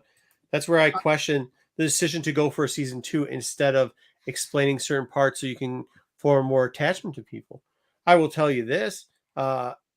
I don't think whatever the like holding hands product is going to do well. No. If they can come up with a lightsaber which it pokes out and you can fucking bleed it yourself, that shit would fucking be gold. They have a lightsaber that you can do it. They came out of a toy. They have No, what I'm saying is like you could pop it out the side and it touches your hand. Well, and when you press down with your hand. You know why? If they kiss, to be a I don't give a shit if they kiss. You know why? Because the Sith, remember, Darth Talon was freaking seducing Kincaid Skywalker and trying to kiss him. So I don't get it. Listen, it doesn't bother me. That doesn't bother me. The hand thing is that what? I thought we were talking about toys. What is he talking fucking about? I teed him up for toy segment. Dude, stop talking to the SNS guys because they're making fun of you. Now you're going worse. They're holding a hand. He was talking about touching the lightsaber, Chris. I'm talking about touching the lightsaber. Yeah, touching the lightsaber with the hand. Like if they make a lightsaber where you press a button and it pops out, and then you touch it with your hand, it turns the lightsaber like because they used to have that one where you could press it one way and go blue, press it the other way it would go red. If they make one like that, fuck, that thing would be fire. I'm just thinking. I'm trying to think what characters out of the Acolyte would sell as a 3.5 6-inch figure. I think the Stranger. Do you want action figures of the worst Jedi ever? Yeah, obviously Plagueis. I think Plagueis, if they made one, he would sell. Yeah, Plagueis would sell. My Torben action figure. Torben or young Torben, either one. Only the Stranger has to have the helmet. If they don't have a little helmet with a Stranger, I don't waiting think for the Aldi's to get the whole line, and I'm gonna get them for $10 each. I don't care about. Yeah, I mean the problem. So some of the stuff probably is going to do okay. Like the helmet will do okay. You know what I mean? Maybe if you probably get some mileage from a Kalnaka or something. But here's part of the problem with this right now, late night comics. It's like the chicken and the egg argument. Is it not going to do well because, hey, guess what? No toys are doing well right now. They just had purges at all the major stores, and it's like 90%. They had Legos at 50% off. When was the last time you saw Legos at 50% off? It's been at least 5 years. Yep. It's been at least 5 years. Boys aren't selling, man. So, well, they say like they keep going towards old people. They never did towards kids, unfortunately, and that's kind of people fucked it up. So, Hey, actually, I want Soul. I want the Black Series. I want Soul's figure. I'll go get it. I like Soul's figure. I want dead Yord. Oh, Yord. You know what? I mean, the groundhog will sell. That shit will sell. The groundhog will sell. Basil. What's was he a fucking priest? No. What's X-23's character? Basil is like a gopher. Jackie. It's like a rat gopher type creature. Basil's also it's a Who is it? priest in a line of priests. Jackie. I think a Jackie figure will sell. No, because Jackie, I think people will probably buy that because just you know what? Who she is. That's fucking hilarious. They won't do it, but they will do a shortlist yard, and for a bit, the shortlist yard will sell. Yard will sell. All right, let's get into. All right, is that it? Is that all the questions you have? Yeah. All right. Yeah. I don't know what Orsh is this video. All right, so we got to do this because we put it on the fucking thumbnail, so we're gonna cover the fucking books real quickly. All right, and then and it kind of goes into the will stuff sell. The answer is not really. Tag and Beat 2, number 2, CGC 98, averaging 290. Not a lot of sales there. It was plus 30 all over. There is a very questionable sale on that, so we're not going to go over it. But not to throw shade on the Godfather of the channel, but how did this make number 4 on the hot list if it's not selling? Because of volume. So raw sets, the raw sets didn't sell for more, but the raw book. That's what I'm telling you. Like, it actually sold. It's not the 9.8 because the 9.8, like, from the beginning. And now I just did it from, like, lead up to the rumor mill. I didn't go because if you go back, if you bought this book, like, 4 months ago when they first announced the show, getting back to your point, Jedi, when everybody thought Plagueis was going to show up, you actually lost money on the book. But, like, from the beginning of the show, it's plus 30. But that's only because there's not a big thing. Now, when you're looking at what actually was selling, raw sets were selling for $32. It's 1 and 2, which is a little bit up, but it's like $1 or $2 more than they used to be selling. So we're kind of at $0 switches. But the volume, the amount, you'd have like maybe 2 a week sell, maybe 3 at a high, where you had like dude, you had raw sets. You probably had like 50 to 60 raw sets sell this week. Like, I mean, it's substantial difference. That's not including the singles that sold too, mind you. A lot did move. As far as sales goes, and the top 10 is based not only on because it's about sales. It's not only about setting high new prices or graded 9.8s. It's about how many books sell, and this had a lot of books selling in it. So all right, and by the way, some of that might have been because you know how that goes. It's like the self-fulfilling prophecy. To go back real quick, I know you're trying to fly through it, but yeah, my question is, do you think that appearance is a very weak first appearance, right? That's why I think this book didn't sell well either. Yes, thank you for bringing it up. It's not really a first appearance. This is a cameo. It is a background. I was going to pull it out, and I didn't. Maybe I'll show you guys next week. It's a guy in a cloak. Could be anybody. Could be an actor. Could be. You see the back of him. You don't see. Yeah, you don't see anything. Yeah, it's not the. I think part of the problem with this book, in particular, and why we didn't see price spikings on this book, is because of one fact. They know as soon as Plagueis shows up in the comic, which will probably be pretty soon, that will be his first appearance. Yeah, that's what I was wondering. Will it get usurped very soon by something else? I think that kind of hurts this book a ton, right? And I think that's kind of why you've never seen the full buy into this, right? It is, if you've seen the panel, mind you, it is you don't see his face, you don't see anything but a robe. So it's under your thing, Jedi Johnson. This would not be a first appearance. So you don't think the market has no rules? And I was that the market. I think this is the market show. I think this is the market showing it's a cameo. The majority of the market already lists this as a cameo. Like, this has been a well-known. There are some people who maybe try to pump and dump books to try to call this a first appearance. I'd be very skeptical. So if Plagueis did come out just for sake of this conversation, if Plagueis came out next week in an issue of Star Wars, people or buy the shit out of or it. whatever. People buy the shit out of it. Do you think the cameo will have a more premium? No, I think this more. I think this book will go down from set selling for $32 to set selling for $12. think you'll It's on see shaky 9, 8, 10. ground then. Yeah, I mean, I think that's part of the problem with any of these. Like people will say that the Star Wars market's soft. We've shown you plenty of books where they aren't that soft. But this is probably like, when JJ was giving us the data points earlier against of the viewing things, and it said, well, we got to give a little context to this. Like, let's speak to this book. It's a cameo. We know that. We know that the first appearance is going to draw more. We just know that as a whole. And actually, if you look at this, and we're going to reference another book here because some of the books should have risen for it. But when, for instance, another Sith master like Bane, you still have that book with nothing behind it whatsoever. Maybe a little bit of a mention. It was a theory that Bane might have a link here and be named, so we're going to do that book too. But you see that book's A cover, which, by the way, has a variant of that book, the Dramatic Force, that does way better, where this doesn't. This is the only book for this. And when you see that's 9/8 prices, it's at or above this. It's like right on the same level. So I like, don't know what the print run of this is, but you don't think supply and demand would have any bearing on? there's on tons of these because books available. there's a lot of them. Okay. Yeah, I mean, there's a lot They also- available. They also printed the trade. Actually, the trade may be the more valuable play out of all these things because Mhm. the trade kind of gets kind of rare for these Tag and Bink comics. The original purpose one, not the Marvel reprinted one. But Yeah, I mean, I think unfortunately that's where we're gonna. I mean, hey, listen, and in my opinion, because I was one of the loudest on this book. There's famously a douchebag who like kind of tried to co-op it, but like he didn't even know it was in his book. But this was the book that, like I was saying, it's a cameo when the first comes out, and I have tons of copies of this. So I do wish that this book would go for a lot more. But the sad part is, like, it's kind of a stagnation, right? Like, we're not seeing the push-up numbers. And the only reason I think you can see it is because in the listing, when you say that the market will decide, well, when the market organically decides to call this a cameo, like, it's tough to get it off the cameo. It's tough. It doesn't matter that one or two it's people. pretty even weak as a cameo. Like if you thought, Yeah. I mean, there's always the 180 versus 181 Incredible Hulk to me. If you thought 180 was a cameo of Wolverine, like this thing is like nothing. It's literally the back of a cape and a guy telling a story about an act that's going on. So literally the writer of this book could say, no, that's an actor, and it destroys this book in a second.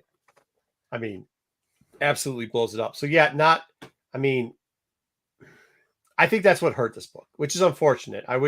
But I also think, with that being said, I also think if we got more of a story of Plagueis, it wouldn't have mattered. I think if Plagueis had a bigger part, like Dom's like, yeah, everybody knows it's Plagueis. And I will say that I don't think they do, because I think if they did, this book would have gotten more promo anyways. You know what I mean? No. So I think it's a 2-part herder on this one, unfortunately. Then, because this was another one of the rumored characters that was going to be named, we decided to go see how the Revan book was doing. And now, mind you, I took these from the leaks leading up, because that's when a lot of the big guesses were going, and that's where the baseline price was to the prices that they were selling in this last week. Knights of the Old Republic #9, a channel favorite. Raven's coming. CGC 9/8s are now down to 542 on average. A couple of these books had sold over the last week, minus $212 from just 8 weeks ago. Yeah, it's not looking good. Now, there was just one sale there that had a kind of a high sale, so take that with a grain of salt too. But this book has steadily been falling. Raws, on the other hand, for this book, and it was only because not a lot of Raws sold, but there was 2 Raws that sold, and their average went up $36. Take that with a grain of salt. It does seem like Raw books across the board are selling. Once again, you asked how Tag and Bink made the top 10. I mean, there was a lot of Tag and Bink sales. There just was for Raws. I mean, the price isn't there. By the way, that was my suggestion on the top 10. So if you're going to blame anybody for that book, blame me for that. So Star Wars Jedi versus Sith #1. This is Bane. This was the other big name that kept getting dropped all the time. And this is what I'm telling you. CGC 9/8 averaging 240. Now, there's a lot more of these books sold. Here's the thing. One book snuck on an auction, got the average to drop really low. Or you have seen the numbers pretty much go with the Tag and Bink numbers. However, it was a 21 overall increase since pre the show, The Acolyte. Looking at Raws, We had one Raw sale for $26.41. Previously to that, the average is about $31.46. So it stayed pretty much even throughout the thing. Now, believe it or not, this was an interesting book because I started looking at it and I was like, wait, what? Now, this isn't technically Bane's first appearance on the cover, even though a lot of people see it as, because JJ, where's his first appearance on the cover?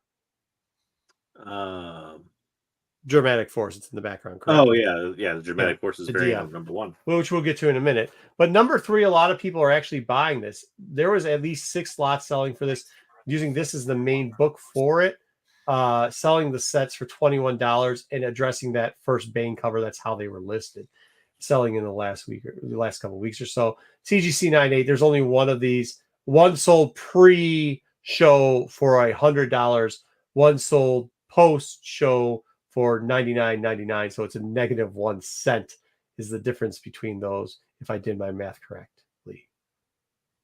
100 minus $99.99. Yes, 1 penny is the loss there. But very interesting. This is very interesting that this book, although pretty cheap and can be bought in sets, and it was a lot of sets that were being sold, was selling for $21. Okay, and here's the boy, the guy that we always like. That's not 9.8. It's supposed to be 9.6s. Last 2 9.6s, they sold within whatever. None sold before the show. 675, 634 for 9.6. Excuse the 9.8. I'm sorry about that. Figured we had to address that book because people always bring it up anyways. And if I'm correct, that is Darth Bane in the background, yes? So technically that'd be his first cameo appearance on the cover, whatever. All right, now for Dom. Huh? Yeah. No, I'm saying Jerome was telling me, you're not going to buy the action figure with this video outfit and comes equipped with a poppable. Oh, yeah. All right, Jerome, we heard you say it 3 or 4 times in the chat. All right, next up, because Dom kept saying there was witch references and keeps love to say the Witch of Dathomir, I decided, what the heck, I'll throw Dom a bone to prove that I don't absolutely hate him, that I like him every once in a while, and see how old Mother's first appearance was doing here in Star Wars Darth Maul, Sons of Dathomir. 9.8, 110, but the last time it sold was forever ago, so that doesn't really count. Raws selling for $20, but sets without number 1 in it. Focusing on number 2, we're selling for $80 average, which is surprisingly still pretty good for this book, I guess. So maybe there's more than just Dom thinking that the Witches of Dathomir have some part in this show. Now we have to get to the High Republic books because we like to show how the mighty have fallen. CGC 9.8 of number 2, which is, no matter what Marvel says, Vanessa Rowe's first appearance, selling for $60, $11 up from the pre-start show price. These are for the 1 in 25s, mind you. Number 5, which is the one Marvel's pushing to be her first appearance, is also 125. It's $33 up from 102, but there are some notes. Although the last sale was $33 cheap, it was cheap. It was an auction. So like what happened was the last sale was $33 cheaper than the 102, but the previous sales before that, the week before the show started, were at 140. So technically it would be a loss, but we just giving you all the data. So if somebody got away with an auction and bought for the variant or for the cover A? For the variant, yeah, for the variant, yeah. Damn. Now the variant was hot when I first bought it. Yeah. It was a hot book. Yeah, these both were hot books. Now, as noted, A cover is and has been selling for an average of $24 in a 9.8 for number 5. Damn. It's not good. Raw A covers for number 5. You buy them for about $350, and if you list them though, if you buy, here's a little trick, guys. Buy the raw A covers. I'm gonna make you some money here, right? You know how all those videos are like, this is all you gotta do. You gotta drop ship something. This is our drop shipping here for you. Just make money by doing nothing. Go out, find raws of the A cover number 5 for $3.50. Buy them. Screenshot the picture they gave you in the listing. Relist it on eBay, but change the listing to first full, and then you could sell it for an average of $14.12. So you'll be making a decent amount of money there. Lie to people and Yeah, then it'll shoot up there. So that's what you got to do there. You're welcome. BK, do this about 50 times, and you can maybe come down and see us in Baltimore. But maybe your mom will finally want some of that money back. She's loaning you.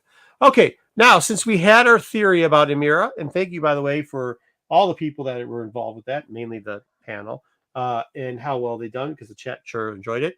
But Emira, huh? Emery, thank you. Emery seems to have at least a name drop because of the ship post, but it wasn't really in the show. So we decided to look at those books too. CGC 9/8 of the 1 in 25 since have sold for $24. It's not just one. Raw copies for $3 for any cover you want. If it does have that's how the story's going, I would suggest you pick up a couple of these 9/8 for $24. Holy hell, bro. Jesus. It's cheaper to buy a 9/8 than it is to buy the book at ratio at this point. So there you go. Those were the books that we were going to cover to just kind of show you where the market's going. Once again, I think part of it, as I'll say, is that it was a weak appearance by Plagueis. I think that hurt us. I think that, one, there's no true first appearance of him. Yes, Jedi. Hurt a little bit. Has me able to afford many things, please.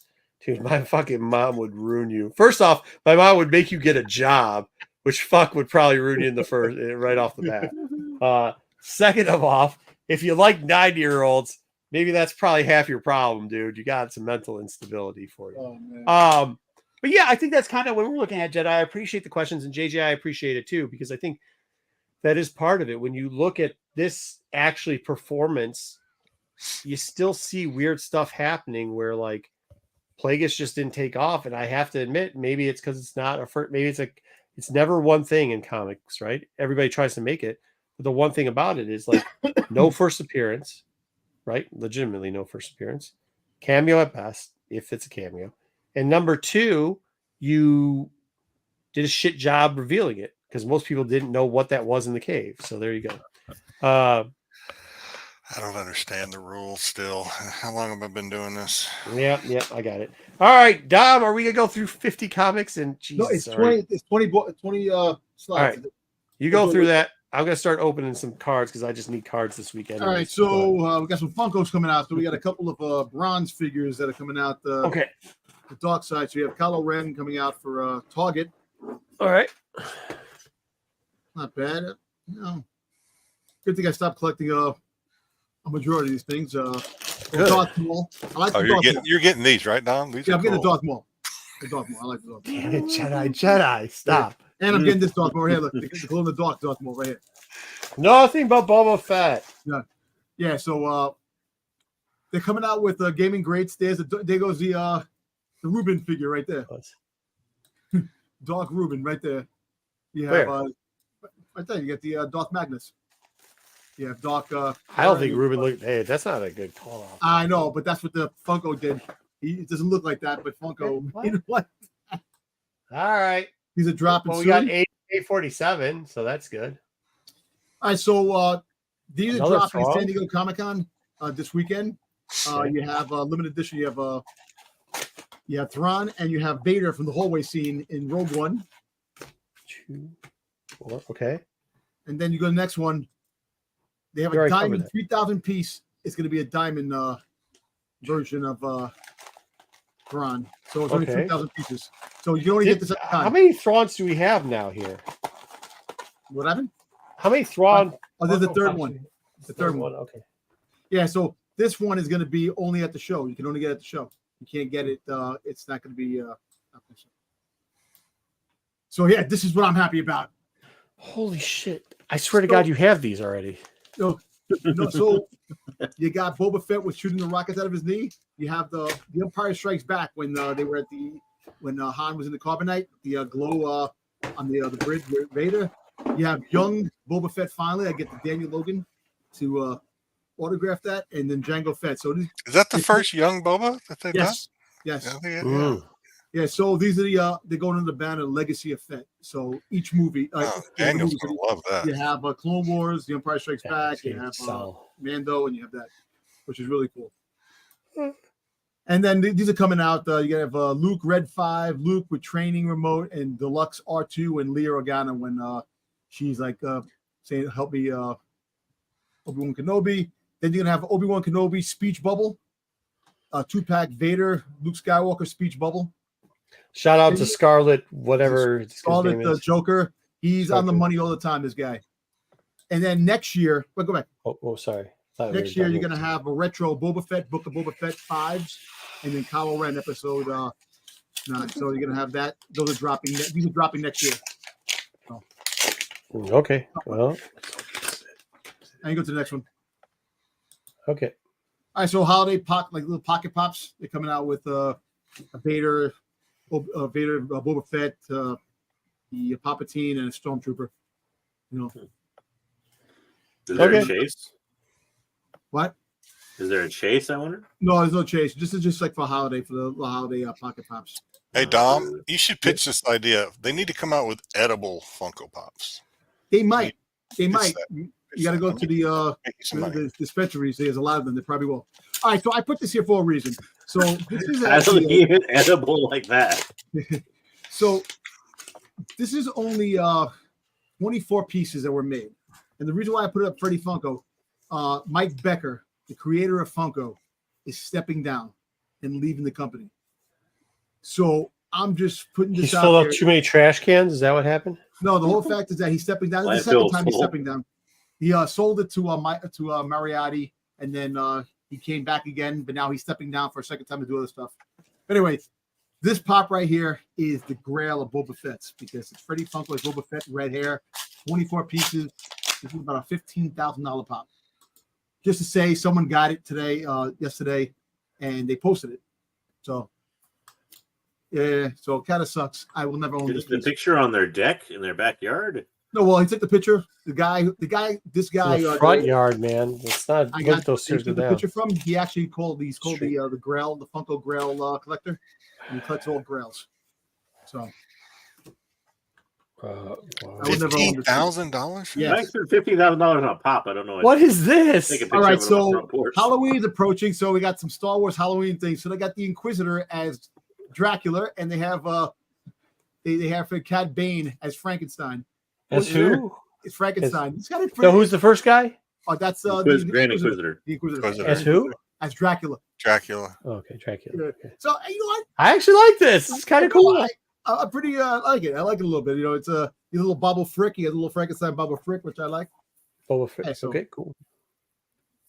Yeah, it's kind of cool. I like it. Yeah, so these are the pictures, what they look like. Oh, they got the thing Yeah. that sucks on the energy. Yeah. Okay.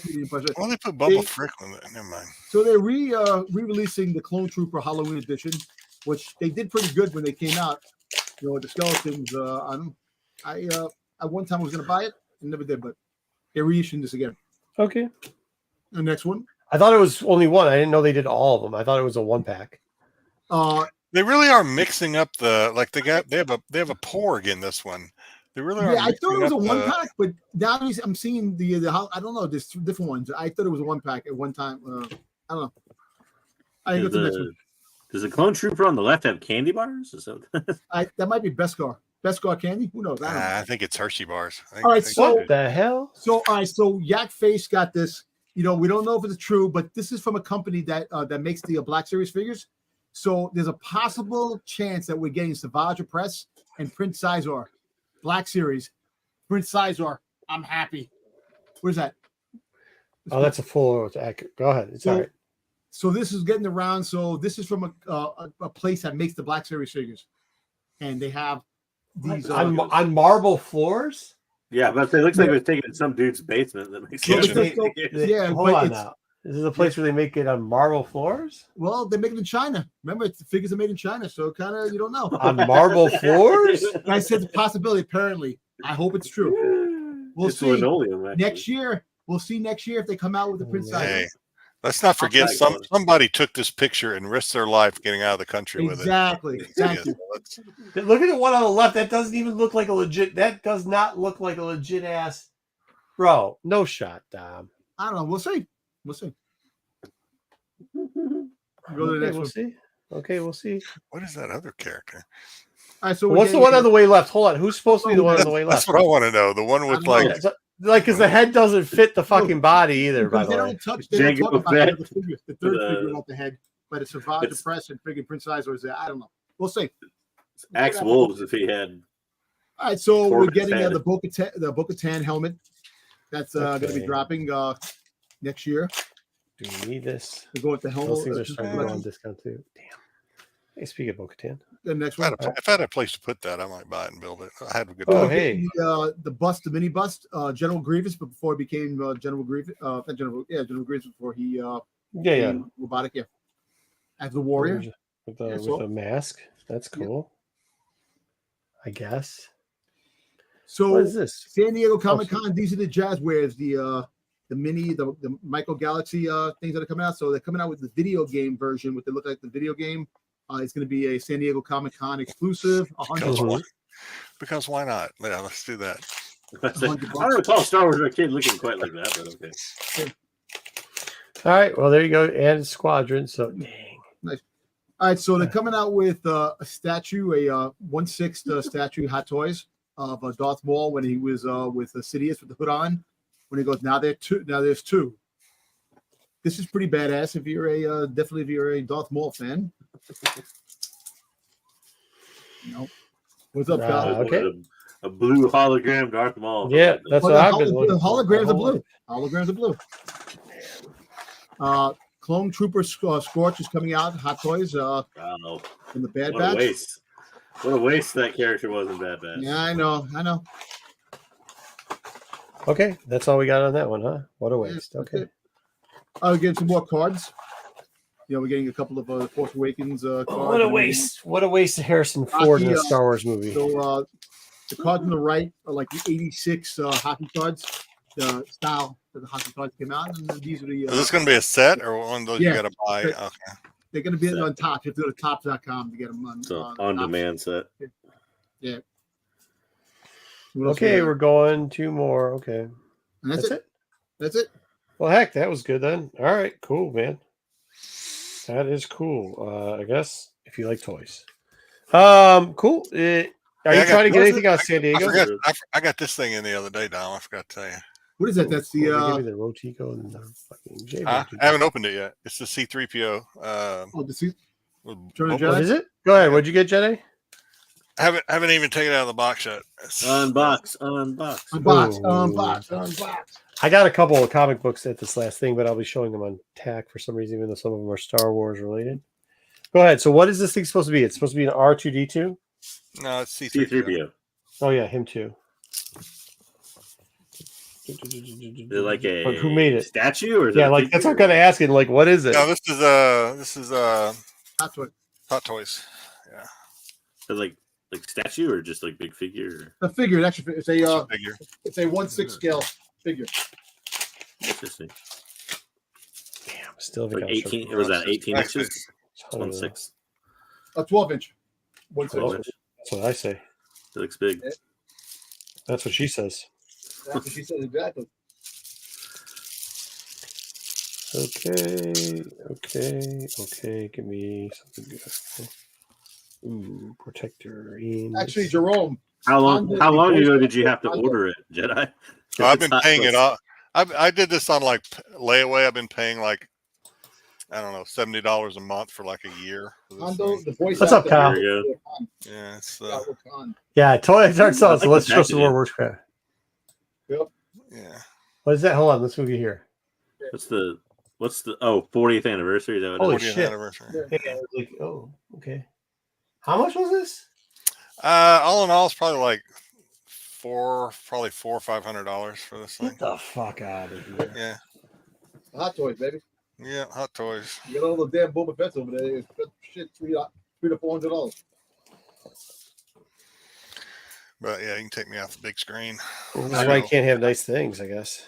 I was just widely perplexed at how long in advance you have to order that stuff. Like I would totally forget about it. Well, the whole thing is you get it and they don't come I out. do for forget like about 2 it, yeah. later. And you put a down Yeah. payment. You put down payments on it, and then they take like like monthly. Once the things start shipping, they start taking the monthly price out. Yeah, because They charge you more for doing monthly price, or can you just buy it all at once? You can buy it all at once. Usually, yeah, you can buy it all at once. But like this one, if I remember right, it didn't actually drop until I think this month or maybe June. But they announce it back For the in like a 40th year. anniversary. Yeah, like a year ago. So you start paying on it then, and then by the time it's paid off, they'll drop it, and They drop it. It comes in. Do they charge you extra for doing payoffs? I don't think so. I don't really know for sure. I don't think they do. All right. Well, Jedi, thank you for coming. Oh, where did Dom go? No, he disappeared. Like the stranger at the door, he disappeared. I think he said he flew away. Oh, another another little callback to Empire Strikes Back that I noticed in the Acolyte too. That I don't know if anybody else picked up on when May said she fell and she got sucked into that tube. Yeah. Oh yeah. Luke. I was like, okay, there's a throwback to Empire. I forgot about that. What are you doing, Dom? Just showing us the box. Got the freaking Django. Oh, when did you just get that? Or... I've had this. I haven't opened it. Yeah. This one, I'm going to open this. It's going to be behind me here, but not right now. All right, guys. I got a mojo over there that I've never opened. No, we're taking off, Jedi. Thank you for coming. Oh, I thought I thought you still were doing cards. No, we're done. No, I'm not going to go through any more cards. I'm going to say 3 We've been out for 3 hours and 30 minutes. I thought we were going to have a 2-hour show, bro. We went for a long time on the internet. I know. We were on the. Hey, we did a good breakdown, though. Well, it took an hour to get to the news, I think, because we started talking Acolyte in the news. Yeah. In the news. Yeah, we all Acolyted out. All right. Well, thank you, Jedi. Keep it safe out there. Don't work too hard. Try not to. What is this? Hot tail cocktails. Whoa! Didn't mean to put that on the screen. All right, guys. We'll see y'all later. Thank you for everybody that was in the chat. Oh, should have read the whole thing before we did that. All right. Later. Wait. What? Later.